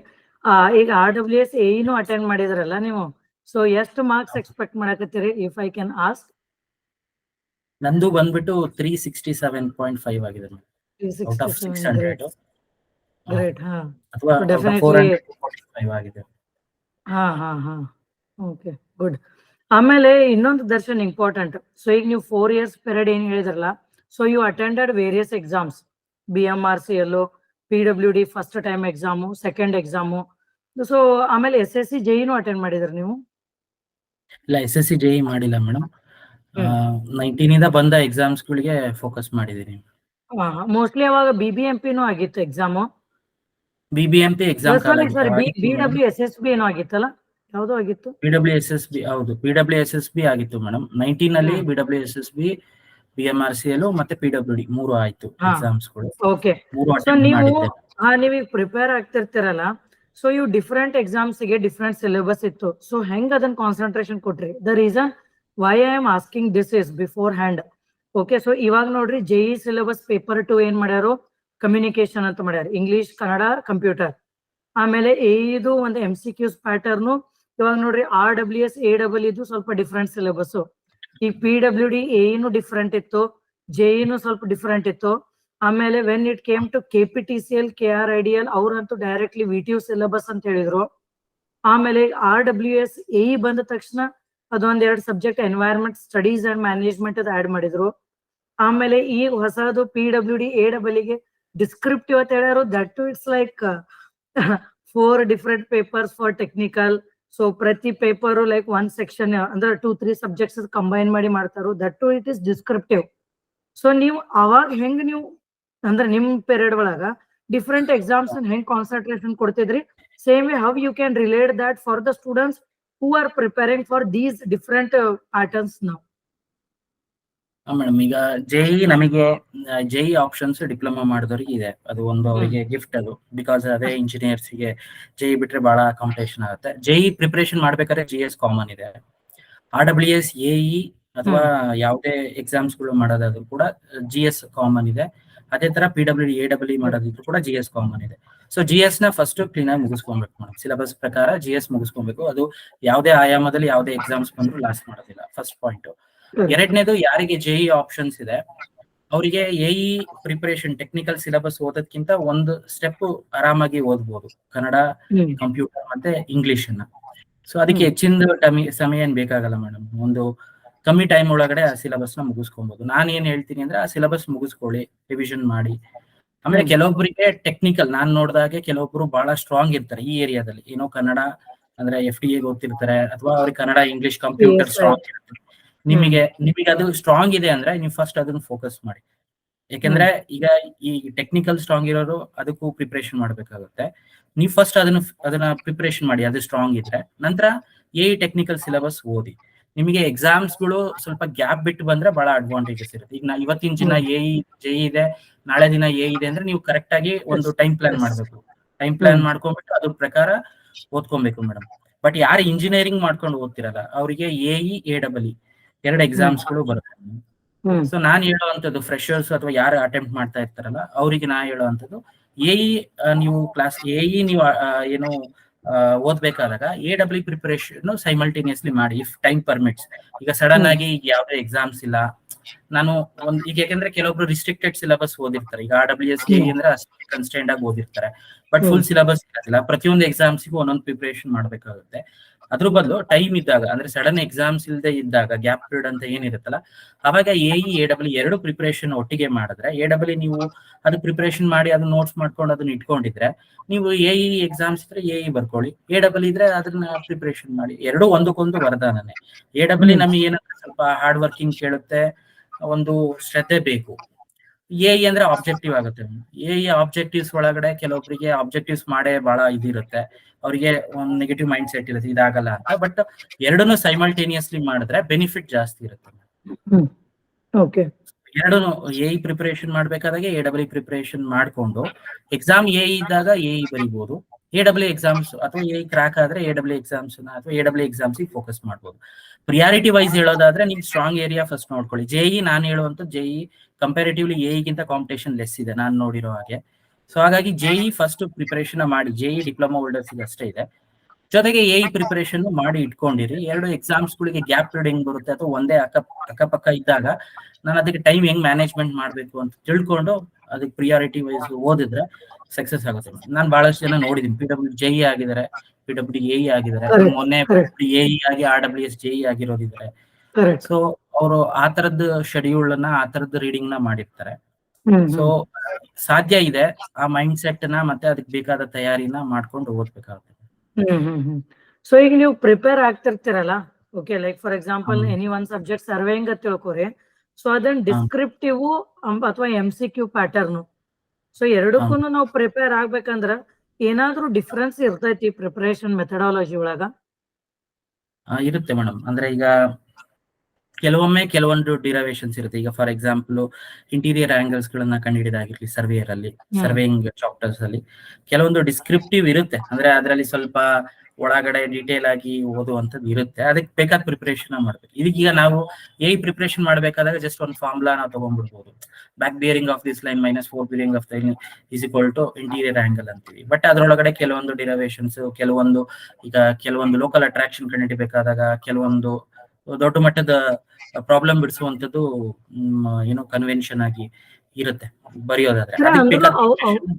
ಹಂಗಲ್ಲ ಖರೆ, ಅದನ್ನು AE ಪ್ರಿಪೇರ್ ಆಗ್ಬೇಕಂದ್ರು ಅದನ್ನು ಓದಬೇಕಲ್ಲ, ಸ್ಟಡಿಂಗ್ ಓದ್ಲೇಬೇಕು. ಈ ಕ್ಯಾಲ್ಕುಲೇಷನ್ ಆಫ್ ಇಂಟೀರಿಯರ್ ಆಂಗಲ್ಸ್ ಅಥವಾ ಎರರ್ ದೊಡ್ಡದು ಏನ್ ಚಾರ್ಟ್ ಫಾರ್ಮ್ಯಾಟ್ ದಾಗ ಮಾಡ್ತೀವೋ, we have to do that. So ನನಗ್ what I personally feel as a teacher, ಯಾಕಂದ್ರೆ ನಾನು ಇವನ್ನೆಲ್ಲ ಸಬ್ಜೆಕ್ಟ್ಸ್ ಟೀಚ್ ಮಾಡೇನಲ್ಲ, ಸೊ ಅದು ಏನಿರತ್ತೆ syllabus with descriptive, derivation, lengthy numericals, so ಎಲ್ಲ ಅಟ್ ಎ ಟೈಮ್ ನಾವು ಮಾಡಿದ್ವಿ ಅಂದ್ರ we will be preparing for MCQ as well as descriptive pattern ಅಂತಂದು ನನಗ ಅನಿಸ್ತೈತಿ. ಹೌದು ಮೇಡಮ್, ಅದೇ ತರ ಪ್ರಿಪರೇಷನ್ ಅಲ್ಲಿ ಡಿಸ್ಕ್ರಿಪ್ಟಿವ್ ಪ್ಲಸ್ ಆಬ್ಜೆಕ್ಟಿವ್, ಅಂದ್ರೆ ಡಿಸ್ಕ್ರಿಪ್ಟಿವ್ ನಲ್ಲೇ ಬರುತ್ತೆ ಅದು. ಆಬ್ಜೆಕ್ಟಿವ್ಸ್ ಏನ್ ಡಿಸ್ಕ್ರಿಪ್ಟಿವ್ ಇಂದಾನೆ ನಾವು ಈಗ ಒಂದು ಕಪ್ಪು ತಿನ್ನೋದ್ರಲ್ಲಿರೋ ರಸ ಅಂದ್ರೆ ಡೈರೆಕ್ಟ್ ಆಗಿ ಶಾರ್ಟ್ಸ್ ಅಲ್ಲಿ ತಗೊಂತೀವಿ, ಆ ಫಾರ್ಮುಲಾ ಹಾಕ್ಬಿಟ್ಟು ಡೈರೆಕ್ಟ್ ಆಗಿ ಮಾಡ್ತೀವಿ. ಎರಡಕ್ಕೂ ಅಟ್ ಎ ಟೈಮ್ ಪ್ರಿಪರೇಷನ್ ಮಾಡಿದಾಗ ಅದು ನಮಗೆ ಏನಾಗುತ್ತೆ ಅಂದ್ರೆ ಸಬ್ಜೆಕ್ಟ್ ಕ್ಲಾರಿಟಿನೂ ಸ್ವಲ್ಪ ಚೆನ್ನಾಗಿ ಸಿಕ್ತಂಗ ಆಗುತ್ತೆ. ಎಕ್ಸಾಕ್ಟ್ಲಿ. ಎರಡನೇದು ನಮಗೆ ಎ ಪ್ರಿಪರೇಷನ್ಸಿಗೂ ಒಂದೇ ಸೈಮಲ್ಟೇನಿಯಸ್ಲಿ ಮಾಡೋಣ. ಯಾಕಂದ್ರೆ ಅದಕ್ಕೊಂದು ಟೈಮು ಇದಕ್ಕೊಂದು ಟೈಮು ಕೊಡೋದ್ಕಿಂತ ಒಂದ್ ಟೈಮ್ ಕೊಟ್ಟು ಮುಗಿಸ್ಕೊಳ್ಳೋದು ಜಾಣ್ತನ. ಇದರಿಂದ ಸಕ್ಸಸ್ ರೇಟ್ ಜಾಸ್ತಿ ಇರುತ್ತೆ. ಸೊ ಈಗ ಈಗ ನಾನು ಹೆಂಗಂದ್ರೆ ಓದಿರೋದು ಅದೇ ಪ್ಯಾಟರ್ನ್ ಅಲ್ಲಿ ಮೇಡಮ್. ಓದ್ಬೇಕಾದಾಗೇನೆ ಏನೋ IAS ಪ್ರಿಲಿಮ್ಸ್ ಅದಾದ್ಮೇಲೆ IAS ಮೇನ್ಸ್. ಸೊ ಎರಡರದ್ದು ಪ್ರಿಪರೇಷನ್ ಮಾಡಿರೋವಂಥದ್ದು. ಅದಕ್ಕೆ ಸಪರೇಟ್ ಇಲ್ಲ, ಇದಕ್ಕೆ ಸಪರೇಟ್ ಇಲ್ಲ. ಸೊ ಈ ತರದ್ದು ಕರೆಕ್ಟ್. ಪ್ರಿಪರೇಷನ್ ಮಾಡಿರೋದ್ರಿಂದ ನಮಗೆ ಪ್ಯಾನಿಕ್ ಆಗುವಂತ ಅವಶ್ಯಕತೆ ಇರಲ್ಲ. ಅದೇ ನಾವು ಡೆರಿವೇಶನ್ಸ್ ನ್ಯೂಮರಿಕಲ್ಸ್ ಸಾಲ್ವ್ ಮಾಡೋದ್ರಿಂದ ಕನ್ಸೆಪ್ಟ್ ಕ್ಲಿಯರಿಟಿ ಸಿಗುತ್ತೆ ಅದು. ಸೊ ಅದು ಆಬ್ಜೆಕ್ಟಿವ್ ಪೇಪರ್ಗೂ ಹೆಲ್ಪ್ ಆಗುತ್ತೆ if they ask in depth. ಹೌದು ಮೇಡಮ್. ಸೊ ಈಗ ನೀವು ಡಿಸ್ಕ್ರಿಪ್ಟಿವ್ ಅಂದಿದ್ರಲ್ಲ, ಸೊ ಮೋಸ್ಟ್ಲಿ ನೀವು ಯಾವ್ದು ಎಕ್ಸಾಮ್ ಬರ್ದಿಲ್ಲ ಅನಿಸ್ತೈತಿ ಮೇನ್ಸ್ ಡಿಸ್ಕ್ರಿಪ್ಟಿವ್ ಪ್ಯಾಟರ್ನ್. ಹೌದು ಮೇಡಮ್. ಬಟ್ ನೀವು as a faculty okay, so ನಿಮಗಂತೂ ಅದು ಎಕ್ಸ್ಪೀರಿಯನ್ಸ್ ಐತಿ ಡಿಸ್ಕ್ರಿಪ್ಟಿವ್ ಹೆಂಗಿರ್ತೈತಿ ಅಂತಂದ್ರ. ಸೊ ಈಗ ಸ್ಟೂಡೆಂಟ್ಸ್ ಅದೇ like they are feeling panic ಅಂದ್ರ how we have to get adjusted to this descriptive pattern ಅಂತಂದ. So whether it is that much concerned ಅಂದ್ರೆ ಅದು ಪ್ಯಾನಿಕ್ ಆಗೋದು ನೆಸೆಸರಿ ಐತೋ ಇಲ್ಲೋ ಅಂತಂದ ದಿಸ್ ಇಸ್ ಮೈ ಕ್ವಶನ್. ಈಗ PWD AEE ಸಿಲೆಬಸ್ ನಾವು ನೋಡಿದಾಗ ಮೇಡಮ್, ಪೇಪರ್ 2 ನಲ್ಲಿ ಎಲ್ಲ ಸಿಲೆಬಸ್ ಇದೆ, ಕಂಪ್ಲೀಟ್ ಇದೆ. ಅದರಲ್ಲಿ FM ಇದೆ, HHM ಇದೆ, open standard channel KPSC syllabus ಇದೆ, ಅದು ಕಂಪ್ಲೀಟ್ ಇದೆ ಮೇಡಮ್. ಈಗ ಪ್ಯಾನಿಕ್ ಆಗೋದು ಅಷ್ಟು ವಿಷಯಗಳನ್ನ ಓದ್ಲಿಲ್ಲ. ಸೊ ಕಂಪ್ಲೀಟ್ ಆಗಿ ಒಂದು ಸಿಲೆಬಸ್ ನ ಅಪ್ರೋಚ್ ಮಾಡಿ ಅದ್ರದ್ದು ವೇನಲ್ಲಿ ಓದಿದ್ರೆ ಪ್ಯಾನಿಕ್ ಆಗುವಂತ ಅವಶ್ಯಕತೆ ಇಲ್ಲ. ಈಗ ನಾನು ಪ್ರತಿಯೊಂದು ಸಿಲೆಬಸ್ ಬ್ರಿಡ್ಜ್ ಇಂಜಿನಿಯರಿಂಗ್ ಹಿಡಿದು railway, FM, open channel flow, environmental 1, 2 ಪ್ರತಿಯೊಂದು ಓದಿದ್ದೀನಿ. ಸೊ ಫಸ್ಟ್ ನೀವು ಅದನ್ನ ಈಗ ಎಕ್ಸಾಮ್ ಇದೆ ಅಂದ್ರೆ ಅದಕ್ಕೂ ಮುಂಚೆ ತಯಾರಿ ಮಾಡಿದ್ರೆ ಅದಕ್ಕೆ ಬೇಕಾದ ತಯಾರಿ, ಮತ್ತೆ ಅದಕ್ಕೆ 100% ಹಾರ್ಡ್ ವರ್ಕ್ ಬೇಕು. ಈಗ ಆಬ್ಜೆಕ್ಟಿವ್ ನಲ್ಲಿ ನಾವೇನೋ ಒಂದು ಆಪ್ಷನ್ ಮಾಡಿ ಬರಿಬಹುದು, ಏನೋ ಒಂದು ಲಕ್ ಫೇವರ್ ಆಗ್ಬೋದು, ಅಥವಾ ನಮಗೆ ಏನೋ ಒಂದು ಓದಿದ್ದು ನೆನಪಾಗ್ಬೋದು, ಮಾಡ್ಬೋದು. ಬಟ್ ಡಿಸ್ಕ್ರಿಪ್ಟಿವ್ ನಲ್ಲಿ ಹಂಗಾಗೋದಿಲ್ಲ. ಡಿಸ್ಕ್ರಿಪ್ಟಿವ್ ನಲ್ಲಿ ಅದನ್ನ ಕುತ್ಕೊಂಡು ಬರಿಲೇಬೇಕು, ಅಷ್ಟೇ ಇರ್ಲೇಬೇಕು, ಅದಕ್ಕೆ ಬೇಕಾದ ಸಿಲೆಬಸ್ ಮುಗಿಸ್ಲೇಬೇಕು. ಹಾಗಿದ್ರೆ ಮಾತ್ರ ಡಿಸ್ಕ್ರಿಪ್ಟಿವ್. ಯಾಕಂದ್ರೆ ಡಿಸ್ಕ್ರಿಪ್ಟಿವ್ ನಲ್ಲಿ ಇಲ್ಲ ಬರ್ದ್ರೆ ಆಗೋದಿಲ್ಲ. ಸೊ ಡಿಸ್ಕ್ರಿಪ್ಟಿವ್ ಗೆ ಹಾರ್ಡ್ ವರ್ಕ್ ಬೇಕೇ ಬೇಕು. Okay, correct. ಬಟ್ ನಾನು ಅದನ್ನ ಅಂದ್ರೆ ಮೇನ್ ಥಿಂಗ್ ಅಂದ್ರೆ ಏನು, first see before getting selected for any of the job ಅಲ್ಲ, preparation plays major role. Okay, so ನೀವು ಯಾವ ತರ ಪ್ರಿಪೇರ್, ಈಗ ನಮ್ ಸ್ಟೂಡೆಂಟ್ಸ್ ಅನ್ನ ಏನ್ ಮಾಡ್ಯಾರ actually, like who have join the course. So ಈಗ ಎನ್ವೈರ್ಮೆಂಟಲ್ ಅದು ಸಬ್ಜೆಕ್ಟ್ಸ್ ಓದ್ತಿರ್ತಾರಲ್ಲ, ಸೊ ನಾವ್ ಹೇಳ್ತೀವಿ ಅವರಿಗೆ don't skip anything. But assumption ಮಾಡ್ಕೊಂಡು ಇದು MCQs ಕೇಳುವುದಿಲ್ಲ ಅಂತಂದ್ ಆ ಡೆರಿವೇಶನ್ ಮಿಸ್ ಇದೆಲ್ಲ ಮಾಡ್ಕೊಂಡು ಹೊಂಟ್ರು. ಬಟ್ ಯಾವಾಗ ಮೊನ್ನೆ PWD ಗ್ಯಾಜೆಟ್ ಬತ್ತು, where the format was mentioned, exam format pattern. So ಆ ಟೈಮ್ ಒಳಗ again they have started watching the lectures, ಏನೇನ್ ಮಿಸ್ ಮಾಡ್ಕೊಂಡಾರು they are writing in between. So what I personally feel is this is very difficult.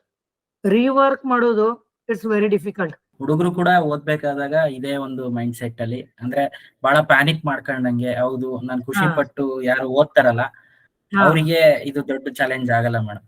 ಯಾರು ಇದನ್ನ ಬಹಳ constant ಆಗಿ ಓದ್ಬೇಕಲ್ಲ, ಅಥವಾ 1 ತಿಂಗಳು 2 ತಿಂಗಳು ಓದಿದ್ಮೇಲೆ ಆಗಲ್ಲ, ಈ ತರದ್ ಬಹಳ ಕೇಸಸ್ ನಾನು ನೋಡ್ಬಿಟ್ಟಿದ್ದೀನಿ, ಫ್ರೆಂಡ್ಸ್ ಗಳಿಂದ ನೋಡಿದೀನಿ. ಬಟ್ ಎಂಜಾಯ್ಮೆಂಟ್ ಇರ್ಬೇಕು ಮೇಡಮ್, ಓದೋದ್ರಲ್ಲೂ ಎಂಜಾಯ್ಮೆಂಟ್ ಇರ್ಬೇಕು. ನನಗೆ RWS AEE ಅಯ್ಯೋ ಇದು ಪ್ಯಾನಿಕ್ ಇಷ್ಟು ಸಿಲೆಬಸ್ ಇದೆ ಅನ್ನೋದಕ್ಕಿಂತ ಇದು ನಾನು ಯಾಕೆ ಮಾಡಬಲ್ಲೆ, ನಾನು ಇದು ಮಾಡ್ತೀನಿ ಅಂತ ಹೇಳಿ ಅದ್ರಾಗ ಇರೋ ಡಿರೈವೇಶನ್ಸ್ ಪ್ರತಿಯೊಂದನ್ನು ಎಂಜಾಯ್ ಮಾಡ್ಬೇಕು, ಬರಿಬೇಕು. ಅವಾಗ ಟೈಮ್ ಹೋಗಿದ್ದು ಗೊತ್ತಾಗೋದಿಲ್ಲ, ಮತ್ತೆ ಪ್ರಿಪರೇಷನ್ ಕೂಡ ಆಗುತ್ತೆ. ಸೊ ಬಹಳ ಪ್ಯಾನಿಕ್ ಮಾಡ್ಕೊಂಡು ಓದಬಾರದು ಮೇಡಮ್. ಸೊ ಖುಷಿಯಿಂದ ಓದ್ಬೇಕು. ಸೊ ಈಗ ನಾನು ಲೈಕ್ ಏನೋ ಒಂದ್ ಸಿಲೆಬಸ್ ಇತ್ತಂದ್ರೆ ಸ್ಟೂಡೆಂಟ್ಸ್ ನಾನು ಏನ್ ಹೇಳ್ತೀನಿ, 10 ಸಬ್ಜೆಕ್ಟ್ಸ್ ಇತ್ತು ಅಂದ್ರ, so I tell them to classify them, make the study plan.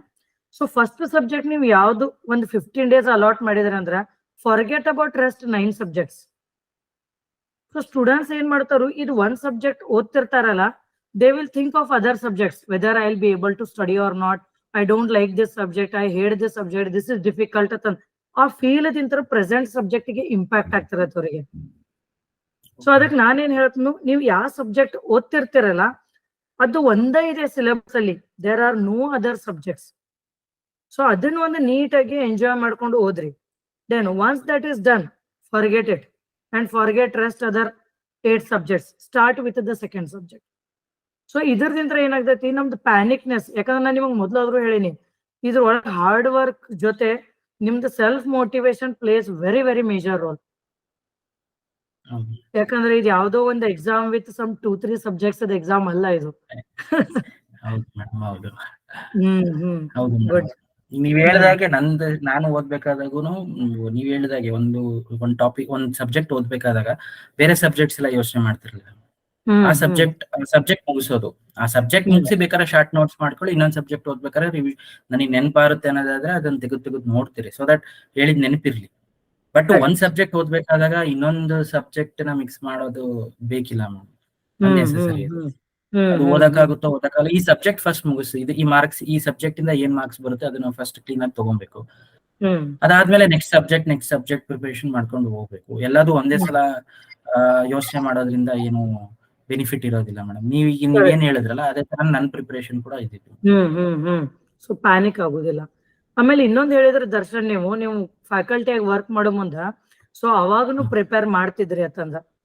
So ಅದ್ ಯಾವ ಟೈಪ್ ಪ್ರಿಪೇರ್ ಮಾಡ್ತಿರ್ತೀರಿ, ನಿಮ್ದು ಏನ್ ಶೆಡ್ಯೂಲ್ ಇರ್ತೈತಿ ಅದ್ ಸ್ವಲ್ಪ ಎಕ್ಸ್ಪ್ಲೇನ್ ಮಾಡ್ರಿ. ಯಾಕಂದ್ರ ನಮ್ ಸ್ಟೂಡೆಂಟ್ಸ್ ಅಥವಾ ನಿಮಗ್ ಗೊತ್ತಿರೋ ನಿಮ್ ಫ್ರೆಂಡ್ಸ್ ಜಾಬ್ ಜೊತೆನೆ ಪ್ರಿಪೇರ್ ಆಗ್ತಿದ್ರು ಎಕ್ಸಾಮ್ಸ್ ಗೆ, ಅಂಡ್ ಅದು it is very difficult rather than devoting whole day.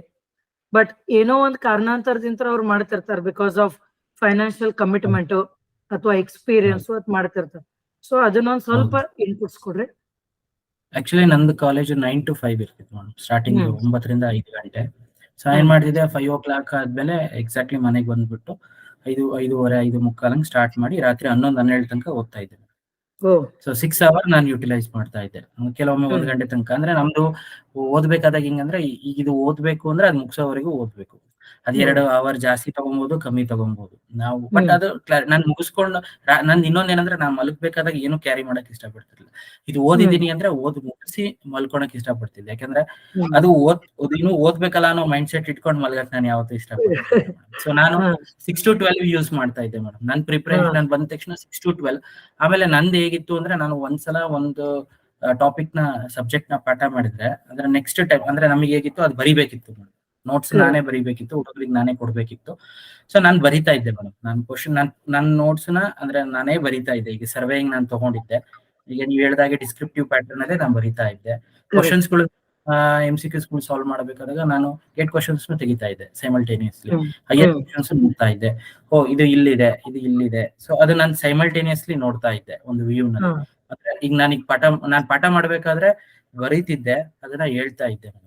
So ನಾನು ಪಾಠ ಮಾಡಿರೋದು ನನಗೆ ಮರ್ತೇ ಹೋಗಿಲ್ಲ. ನಾನು ಕಾಂಕ್ರೀಟ್ ಟೆಕ್ನಾಲಜಿ ಎಲ್ಲಾದ್ರಲ್ಲೂ ಕುತ್ಕೊಂಡು ಬರೆದ್ಬಿಟ್ಟು ಬುಕ್ಸ್ ಇಟ್ಕೊಂಡ್ಬಿಟ್ಟು ಅದರಲ್ಲಿ ಸಾರ್ಟ್ ಔಟ್ ಮಾಡಿ ಹುಡುಗರಿಗೆ ಸಿಂಪ್ಲಿಫೈಡ್ ಆಗಿ ಬರೆದು ಪಾಠ ಮಾಡ್ತಾ ಇದ್ದೆ. ಅದರಿಂದ ನನಗೆ ರೈಟಿಂಗ್ಸ್ ಯಾವತ್ತೂ ಬೇಜಾರಾಗ್ಲಿಲ್ಲ. ಡಿರೈವೇಶನ್ಸ್ ಎಲ್ಲ ಮಾಡ್ಕೊಂಡ್ ಬರೋದು ಅದರಿಂದ ಕಲಿತೆ. ಆಮೇಲೆ ನನಗೆ ಕೆಲವೊಮ್ಮೆ ಬೇಗ ಅಂದ್ರೆ ಈಗ ಶನಿವಾರ ಭಾನುವಾರ ಕರೆಕ್ಟ್ ಆಗಿ ಯುಟಿಲೈಸ್ ಮಾಡ್ತಾ ಇದ್ದೆ ಮೇಡಮ್. ಭಾನುವಾರ ನನಗೆ ಯಾವತ್ತೂ ಮಿಸ್ ಮಾಡಿಲ್ಲ.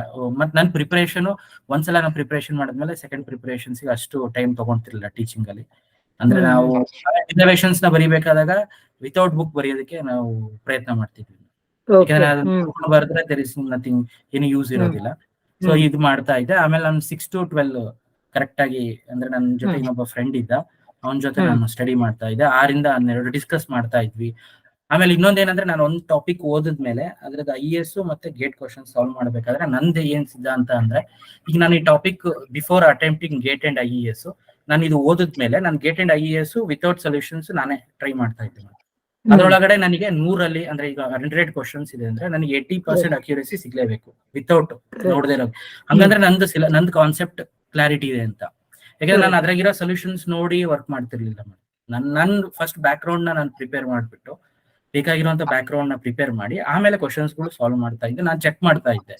ಸುಮಾರು ಒಂದು 35 ಕ್ವಶನ್ಸ್ ಇದೆ ಅಂದ್ರೆ ಅಟ್ಲೀಸ್ಟ್ ನನಗೆ ಒಂದು 27-28 ಕ್ವಶನ್ಸ್ ನಾನು ಬೈ ಹ್ಯಾಂಡ್ ಮಾಡಬೇಕು. ಅಂದ್ರೆ ಅದನ್ನ ನಾನು ಸೊಲ್ಯೂಷನ್ಸ್ ನೋಡುವಂತ ಅವಶ್ಯಕತೆ ಇರಬಾರ್ದು. ಇನ್ನೊಂದು 5-6 ಕ್ವಶನ್ಸ್ ಗಳು ನಮಗೆ ಮಾಡಕ್ಕಾಗಿಲ್ಲ ಅಂದ್ರೆ ಯಾಕೆ, ಎಲ್ಲಿ ಏನ್ ಮಿಸ್ಟೇಕ್ ಆಯ್ತು ಅನ್ನೋದನ್ನ ನೋಡುವಂಥದ್ದು. ಈ ತರದ್ದು ಮಾಡ್ತಾ ಇದ್ದೆ ಮೇಡಮ್. ಆಮೇಲೆ ನಾನು ಒಂದ್ಸಲ ಸಾಲ್ವ್ ಮಾಡಿದ್ಮೇಲೆ ಪದೇ ಸಾಲ್ವ್ ಮಾಡುವಂತದ್ದು ಏನಿಲ್ಲ. ಎಲ್ಲಿ ನಾನು 7-8 ಕ್ವಶನ್ ನಾನು ಫೇಲ್ ಆಗ್ತಿದ್ನಲ್ಲ ಅವ್ನು ಮಾರ್ಕ್ ಮಾಡ್ಕೊಂಡು ಅದನ್ನ ಪದೇ ನೋಡುವಂಥದ್ದು ಮತ್ತೆ ಪ್ರಾಕ್ಟೀಸ್ ಮಾಡುವಂಥದ್ದು ಮಾಡ್ತಾ ಇದ್ದೆ. ಓಕೆ, ಅಂದ್ರೆ ಫೈನ್ ಟ್ಯೂನ್ಡ್ ಸ್ಟಡಿ ಇರಬೇಕು ನಮ್ದು. ರ್ಯಾಂಡಮ್ ಆಗಿ ಹೆಪಜಾರ್ಡ್ ಆಗಿ ಅಲ್ಲಿಂದ ಒಂದು ವಿಡಿಯೋ ನೋಡಿದ್ನಿ, ಇಲ್ಲಿದೊಂದು PDF ನೋಡಿದ್ನಿ, ಫ್ರೆಂಡ್ ಕಡೆ ಒಂದು ನೋಟ್ಸ್ ಸ್ಕ್ಯಾನ್ ಮಾಡ್ಕೊಂಡು ನೋಟ್ಸ್ ಇಟ್ಕೊಂಡು ಮಾಡಿದ್ನಿ. ಮೇಡಮ್ ನಾನು ಯಾರ ನೋಟ್ಸ್ ರೆಫರ್ ಮಾಡ್ತಿರ್ಲಿಲ್ಲ ಮೇಡಮ್. ಇದೊಂದು ಸಿದ್ಧಾಂತ. ಅದ್ ಏನೇ ಆಗಿರ್ಲಿ ನಾನೇ ಬರೀಬೇಕು, ನಾನೇ ಕಲಿಬೇಕು. ಯಾರೋ ಒಬ್ಬ ಬರ್ದಿರ್ತಾನೆ, ಅವ್ನ ಹ್ಯಾಂಡ್ ರೈಟಿಂಗ್ ಕೆಲವೊಮ್ಮೆ ನೋಡಿದ್ರೆ ಇಷ್ಟ ಆಗ್ತಿರ್ಲಿಲ್ಲ, ನಾನೇ ಬರೀತೀನಿ, ನಾನೇ ಬರೆದು ತೆಗಿತಿದ್ದೆ. ಸೊ ಇದು ಟೀಚಿಂಗ್ ಇಂದಾನು ಬಂದಿತ್ತು. ಅದ್ರ ಜೊತೆ ನಾನು ಮತ್ತೆ ಇನ್ನೊಂದು ಅಡ್ವಾಂಟೇಜ್ ಏನಂದ್ರೆ ಸೆಲ್ಫ್ ರೈಟಿಂಗ್ ನಿಂತ್ರ ನಿಮ್ ಕಾನ್ಸೆಪ್ಟ್ ಕ್ಲಿಯರ್ ಆಕೈತಿ. ಹೌದು ನೀವು ಓದ್ಕೋತ ಹೋದ್ರೆ ನಿಮಗೆ ಏನ್ ಡೌಟ್ ಇರುತ್ತಂತ ಗೊತ್ತಾಗುದಿಲ್ಲ, ಅದು it will just go on the way. But ಈಗ ನೀವು ಬರೀತಿರ್ತೀರಲ್ಲ, why I am writing this, so if you don't know then you will get to know or you will try to know and then you will make the notes. ಹೌದು Darshan, yes, ಈಗ gap period ಅನ್ನೋದು ಇರತ್ತೆ any exams ಒಳಗ, ಯಾಕಂದ್ರೆ continuous ಯಾವ್ದು exams ಬರುದಿಲ್ಲ. So ಈಗ ನೋಡ್ರಿ, ಇಲೆಕ್ಷನ್ ಟೈಮ್ ಐತೆ ಅನ್ನಂತಲೇ the students are having some 2-3 months of time. So usual mind set of the students what they will do is, madam ಯಾವ್ದಾದ್ರು ನೋಟಿಫಿಕೇಶನ್ ಬಂದ ಮೇಲೆ ಅಥವಾ ಬರುತ್ತಾ ಅಂತ ಕೇಳಿ they will start the preparation. So how to utilise this gap period? Can you throw some light on that? Gap period is a golden period madam, ನಾನು ಹೇಳೋವಂಥದ್ದು. ಯಾಕಂದ್ರೆ ಇದು ಈಗ ಸಡನ್ ಆಗಿ ನಾವು ಕುಂತ ತಕ್ಷಣ ಎಕ್ಸಾಮ್ ಬಂತು ಅಂದ್ರೆ ಪ್ರಿಪರೇಷನ್ ನಿಮ್ದು ಲ್ಯಾಗ್ ಆಗಿರ್ಬೋದು. ಈಗ ನಾನು ಇದಕ್ಕೆ ಏನ್ ಹೇಳ್ಬೋದು ಅಂದ್ರೆ, ಒಂದು ಮೊಲ ಮತ್ತೆ ಆಮೆ ಕಥೆಯನ್ನು ಹೇಳ್ಬೋದು. ಈಗ ಒಂದು ಆಮೆ ಹಿಂದ್ಗಡೆ ಇರುತ್ತೆ, ಮೊಲ ಒಂದ್ ಕಡೆ ಓದ್ಬಿಟ್ಟು ಮಲಗುತ್ತೆ. ಕಾಂಪಿಟೇಟಿವ್ ಎಕ್ಸಾಮ್ಸ್ ಅಲ್ಲಿ ಆಗುವಂತದ್ದು ಇದೆ. ಇಲ್ಲಿ ಹೆಚ್ಚು ಒಂದ್ಸಲ ಈಗ ಓದ್ಬಿಟ್ಟೆ ನಾನು ಅಂತ ಹೇಳಿ ಮಲ್ಕೊಳ್ಳೋ ಅಂತಾರೆ ಬಹಳ ಜನ ಇರ್ತಾರೆ. ಕೆಲವೊಬ್ಬರಿಗೆ ಸಿಲೆಬಸ್ ಬಿಹೈಂಡ್ ಇರುತ್ತೆ, ಅಥವಾ ಅವ್ರದ್ದು GS ಪ್ರಿಪರೇಷನ್ ಸರಿಯಾಗಿ ಆಗಿಲ್ದೇ ಇರ್ಬೋದು. ನೀವ್ ಇದನ್ನ ಯೂಸ್ ಮಾಡ್ಕೊಬೋದಲ್ಲ. ಆಮೇಲೆ ಇನ್ನೊಂದು ಎಕ್ಸಾಮಿನೇಷನ್ ಪೀರಿಯಡ್ ಅಲ್ಲಿ ಓದ್ಬೇಕಾದಾಗ ಸಡನ್ ಆಗಿ ಅವಾಗ ತಗೊಂಡಾಗ ನಿಮಗೆ ಸಿಲೆಬಸ್ ಮುಗ್ಸಕ್ಕಾಗಲ್ಲ, ಸ್ಟ್ರೆಸ್ ಬಹಳ ಇರುತ್ತೆ. ಎಕ್ಸಾಮಿನೇಷನ್ ಸ್ಟ್ರೆಸ್ ಹ್ಯಾಂಡ್ಲಿಂಗ್ ಅಲ್ಲಿ ನಿಮಗೆ ಸಮಸ್ಯೆ ಆಗ್ಬೋದು. ಅಲ್ಟಿಮೇಟ್ಲಿ ಅದ್ರಲ್ಲಿ ನಿಮ್ಮ ಮಾರ್ಕ್ಸ್ ಕಮ್ಮಿ ಬರ್ಬೋದು. ಬಟ್ ಗ್ಯಾಪ್ ಪೀರಿಯಡ್ ಇದೆಯಲ್ಲ, ಅದನ್ನ ಕ್ಲೀನ್ ಆಗಿ ಯಾರು ಉಪಯೋಗಿಸ್ಕೊಂತಾರೆ ಅವರು ನಿಮ್ಗಿಂತ ಎಷ್ಟೇ ರ್ಯಾಂಕ್ ಇರೋರ್ನು ಬೇಕಾದ್ರೂ ಓವರ್ಟೇಕ್ ಮಾಡ್ಬೋದು. ಅದು ಗ್ಯಾಪ್ ನ ಕವರ್ ಮಾಡುತ್ತೆ. ಈಗ ಗ್ಯಾಪ್ ಬಹಳ ಇಂಪಾರ್ಟೆಂಟ್. ಗ್ಯಾಪ್ ಪೀರಿಯಡ್ ಅಲ್ಲಿ ಒಬ್ಬ ವ್ಯಕ್ತಿ ಕ್ಲೀನ್ ಆಗಿ ಓದ್ಬೋದು, ಪೇಷನ್ಸ್ ಆಗಿ ಎಂಡ್ ಟು ಎಂಡ್ ಓದ್ಬೋದು. ಆಮೇಲೆ ಹೆಚ್ಚು ವರ್ಕ್ ಮಾಡ್ಬೋದು, MCQs ಗಳು ಸಾಲ್ವ್ ಮಾಡ್ಬೋದು. ಇಷ್ಟೊಂದೆಲ್ಲ ಆಪ್ಷನ್ಸ್ ಗಳು ಗ್ಯಾಪ್ ಪೀರಿಯಡ್ ಅಲ್ಲಿ ಇರುತ್ತೆ. ಎಕ್ಸಾಮಿನೇಷನ್ ನನ್ನ ಪ್ರಕಾರ ಎಕ್ಸಾಮಿನೇಷನ್ ಘೋಷಣೆ ಆದ್ಮೇಲೆ ಇನ್ನೂ ಪ್ರಿಪರೇಷನ್ ಮಾಡ್ತಿದ್ದಾನೆ ಅಂದ್ರೆ ಅದು ಅಷ್ಟು ಸರಿ ಇರಲ್ಲ. ನೀವು ರಿವಿಷನ್ ಮಾಡೋಕೆ ಇಟ್ಕೊಳ್ಬೇಕು. ಈಗ ಈಗ ಎಕ್ಸಾಮ್ ಇದಾಗಿದೆ, ಅನೌನ್ಸ್ ಆಗಿದೆ ಅಂದ್ರೆ ಯು ಡೂ ಮೋರ್ ರಿವಿಷನ್ಸ್. ಅಲ್ಲಿ ಯಾರು ಜಾಸ್ತಿ ರಿವಿಷನ್ಸ್ ಮಾಡಿ ಹೋಗ್ತಿರ್ತಾರೆ ಅವ್ರದ್ದು ಸಕ್ಸಸ್ ರೇಟ್ ಜಾಸ್ತಿ ಇರುತ್ತೆ. ನಾವಿನ್ನು ನಾನು ಅದನ್ನ ಪ್ರಿಪರೇಷನ್ ಮಾಡ್ಕೊಂತ ಹೋದ್ರೆ when you will do revision, ನೀವು ಯಾವಾಗ ರಿವಿಷನ್ ಮಾಡ್ತೀರಾ, ನೀವು ಯಾವಾಗ ಆಬ್ಜೆಕ್ಟಿವ್ ಸಾಲ್ವ್ ಮಾಡ್ತೀರಾ? ನಿಮಗೆ ಈಗ ಮಾಡಕ್ ಆಗ್ಲಿಲ್ಲ ಅಂದ್ರೆ ಎಕ್ಸಾಮಿನೇಷನ್ ಹೋಗೋಕ್ಕೂ ಮುಂಚೆ ಸ್ಟ್ರೆಸ್ ಬಹಳ ಇರುತ್ತೆ. ಕೆಲವೊಬ್ರು ಓದ್ತಾನೆ ಇರ್ತಾರೆ ಕೊನೆ ತನಕ. ಈ ತರದ್ದು ಬೇಡ. ನಂದು ಏನಂದ್ರೆ ಎಕ್ಸಾಮಿನೇಷನ್ ಹೋಗೋಕ್ಕೂ ಮುಂಚೆ ಐ ಶುಡ್ ಬಿ ಕ್ಲಿಯರ್. ನನಗೆ ಮಾಕ್ ಟೆಸ್ಟ್ ಗಳನ್ನ ಕ್ಲೀನ್ ಆಗಿ ಬರ್ದ್ಬಿಟ್ಟು ಪ್ರಾಕ್ಟೀಸ್ ಆಗಿರ್ಬೇಕು. ಯಾಕಂದ್ರೆ ಟೈಮ್ ಮ್ಯಾನೇಜ್ಮೆಂಟ್ ಮಾಡೋದ್ ಗೊತ್ತಿರ್ಬೇಕು. GS ಅಲ್ಲಿ 1.5 ತಾಸು ಇದೆ ಮೇಡಮ್. ಎಷ್ಟೊಂದು ಜನಕ್ಕೆ ಟೈಮ್ ಮ್ಯಾನೇಜ್ಮೆಂಟ್ ಮಾಡೋದಕ್ಕೆ ಬರೋದಿಲ್ಲ. ಮಾಕ್ ಟೆಸ್ಟ್ ಗಳು ತಗೊಳ್ಳಿ. ಮಾಕ್ ಟೆಸ್ಟ್ ಇಂದ ನಿಮಗೆ ಟೈಮ್ ಮ್ಯಾನೇಜ್ಮೆಂಟ್ ಮಾಡೋದು ಗೊತ್ತಾಗುತ್ತೆ. ಸೊ ಈ ಎಲ್ಲಾ ಆಯಾಮದಲ್ಲಿ ನಾವು ಪ್ರಿಪೇರ್ ಇರಬೇಕು. ಒಂದು ಎಕ್ಸಾಮಿನೇಷನ್ ಬರುತ್ತೆ ಅಂದಾಗ ಅವಾಗ ಪ್ರಿಪರೇಷನ್ ಮಾಡೋದು ಅಷ್ಟು ಸೂಕ್ತ ಇರೋದಿಲ್ಲ. ಬಿಫೋರ್ ಪ್ರಿಪರೇಷನ್ ಇರ್ಲಿ. ಎಕ್ಸಾಮಿನೇಷನ್ ಅನೌನ್ಸ್ ಮಾಡಿದಾಗ ಈಗ ಕೆಲವೊಬ್ರು ವರ್ಕಿಂಗ್ ಅಲ್ಲಿ ಇರ್ತಾರೆ. ನಾನು ಅವ್ರಿಗೆ ಹೇಳುವಂತದ್ದು ಸಜೆಷನ್ ಏನಂದ್ರೆ, ಗ್ಯಾಪ್ ಪೀರಿಯಡ್ ಅಲ್ಲಿ ಇದೆಯಲ್ಲ, ವರ್ಕಿಂಗ್ ಅಲ್ಲಿ ಇದೀರಾ, ಗ್ಯಾಪ್ ಪೀರಿಯಡ್ ಇದೆ, ಯುಟಿಲೈಸ್ ಮಾಡಿ, ಚೆನ್ನಾಗಿ ಯುಟಿಲೈಸ್ ಮಾಡಿ. ಶನಿವಾರ ಭಾನುವಾರ ಊರಿಗೆ ಹೋಗಿ ಕಳಿತೀರಾ, ಕುತ್ಕೊಂಡು ಓದ್ಕೊಳ್ಳಿ. ಎಲ್ಲಿವರೆಗೂ ಎಕ್ಸಾಮಿನೇಷನ್ ಕ್ರಾಕ್ ಆದ್ಮೇಲೆ ನೀವು ಬೇಕಾದ್ ಮಾಡ್ಬೋದು. ಸೊ ಈ ಟೈಮ್ ನ ಯುಟಿಲೈಸ್ ಮಾಡಿ. ಆಮೇಲೆ ನೀವು ವರ್ಕ್ ಮಾಡ್ತಿದ್ರ, ನನಗೆ ಎಕ್ಸಾಮಿನೇಷನ್ ಅನೌನ್ಸ್ ಆಗಿದೆ ಅಂದ್ರೆ ಒಂದು 10 to 15 days ಏನಾರು ಮಾಡಿ ಲೀವ್ ತಗೊಳ್ಳಿ. ಎಲ್ಲರೂ ಸಕ್ಸಸ್ ಆದ್ರೆ ನಾನು ನೋಡಿರೋ ಹಾಗೆ ಯಾರು ಹಿಂದಿನ ದಿನವರೆಗೂ ವರ್ಕ್ ಮಾಡ್ಬಿಟ್ಟು ಮಾರನೇ ದಿನ ಎಕ್ಸಾಮ್ ಬರೋದು ಮಾಡೋದಿಲ್ಲ. 10 to 15 days ತಗೊಳ್ಳಿ, ಟೈಮ್ ತಗೊಳ್ಳಿ. ಯಾಕಂದ್ರೆ ಕ್ಲಿಯರ್ ರಿವಿಷನ್ಸ್ ಇಲ್ದೇನೆ ಪ್ರಿಪರೇಷನ್ ಎಷ್ಟೇ ಮಾಡಿದ್ರು ನಿಮಗೆ ಕಾನ್ಫಿಡೆನ್ಸ್ ಬರೋದೇ ರಿವಿಷನ್ಸ್ ಇಂದ. ಸೊ ಹಾಗಾಗಿ ಅದನ್ನ ಈಗ ಮಾಡಿದಾರೆ. ಎಷ್ಟೊಂದ್ ಜನ ವರ್ಕ್ ಮಾಡುವಂತರು 15 to 20 days ಲೀವ್ ತಗೊಂಡ್ಬಿಟ್ಟು ಚೆನ್ನಾಗಿ ಆ ಟೈಮ್ ಪೀರಿಯಡ್ ನ ಯುಟಿಲೈಸ್ ಮಾಡಿದ್ದಾರೆ. ಸೊ ಗ್ಯಾಪ್ ಪೀರಿಯಡ್ ನ ಯೂಸ್ ಮಾಡ್ಕೊಳ್ಳೋದು ಯಾರು ಚೆನ್ನಾಗಿ ಕಲಿತಾರೋ ಅವರು ಬಹಳ ಬೇಗ ಬೀಟ್ ಮಾಡ್ಬೋದು ಮೇಡಮ್. ಬಹಳ ಆಮೇಲೆ ಅವ್ರ ಲ್ಯಾಗ್ ಏರಿಯಾಸ್ ನ ಫುಲ್ಫಿಲ್ ಮಾಡ್ಬೋದು ಮೇಡಮ್ ಬೇಗ. ಯಾಕಂದ್ರೆ that's what I told you, ಇವು ಬರೀ 2-3 ಸಬ್ಜೆಕ್ಟ್ಸ್ ಅಲ್ಲ ಬೇಗ ಮುಗಿಸೋದ್ರೊಳಗ. ಸೊ ಅವ್ರು ಯಾವಾಗ ನೋಟಿಫಿಕೇಶನ್ ಬಂದ್ರು at least we need 4 months of thorough preparation for technical subjects if you are studying for the first time. Minimum 4 months. That too all 4 months for technical GS ಬಿಟ್ಟು. So that's what I tell. ಯಾವಾಗಾರೆ notification ಬರ್ಲಿ, but ನಿಮ್ಗೆ ಓದಾಕಾದ್ರೂ time ಬೇಕಲ್ಲ ಅಂತ ಅದನ್ನೇ ಹೇಳೋದು ನಾನು ಸ್ಟೂಡೆಂಟ್ಸ್ಗೆ. ಈಗ ನಾನ್ ಪ್ರಿಪರೇಷನ್ RWS AE ಮಾಡಿಲ್ಲ ಮೇಡಮ್, ಎಲ್ಲಾ ಸಬ್ಜೆಕ್ಟ್ಸು ಮಾಡಿದ್ದೀನಿ. ಯಾಕಂದ್ರೆ RWS AE ಬರ್ಲಿ ಅಥವಾ ಇನ್ಯಾವುದೇ ಬರ್ಲಿ, KPTC ಅಲ್ಲಿ ಈಗ ನೀವು ಇನ್ನೊಂದು ಕ್ವಶನ್ ಕೇಳಿದಾಗೆ KPTC ಯಲ್ಲೂ ಮತ್ತೆ BMRCL ಎಕ್ಸಾಮ್ಸ್ ಗಳಲ್ಲಿ ಟೆಕ್ನಿಕಲ್ ಆಗಿ ಯಾರು ಬಹಳ ಸ್ಟ್ರಾಂಗ್ ಇರ್ತಾರಲ್ಲ ಅವರು ಬೇಗ ಅಂದ್ರೆ ಜಾಸ್ತಿ ಸಕ್ಸಸ್ ರೇಟ್ ಇರುತ್ತೆ ಮೇಡಮ್. BMRCL ಮತ್ತೆ BMRCL ಅಲ್ಲಿ 90+10 ಇದೆ. ಅಂದ್ರೆ 90 ಟೆಕ್ನಿಕಲ್, 10 GS, 75-25. ಸೊ ಇದು ಟೆಕ್ನಿಕಲ್ ಸ್ಟ್ರಾಂಗ್ ಇರೋರಿಗೆ ಬಹಳ ಹೆಲ್ಪ್ ಆಗುತ್ತೆ ಮೇಡಮ್.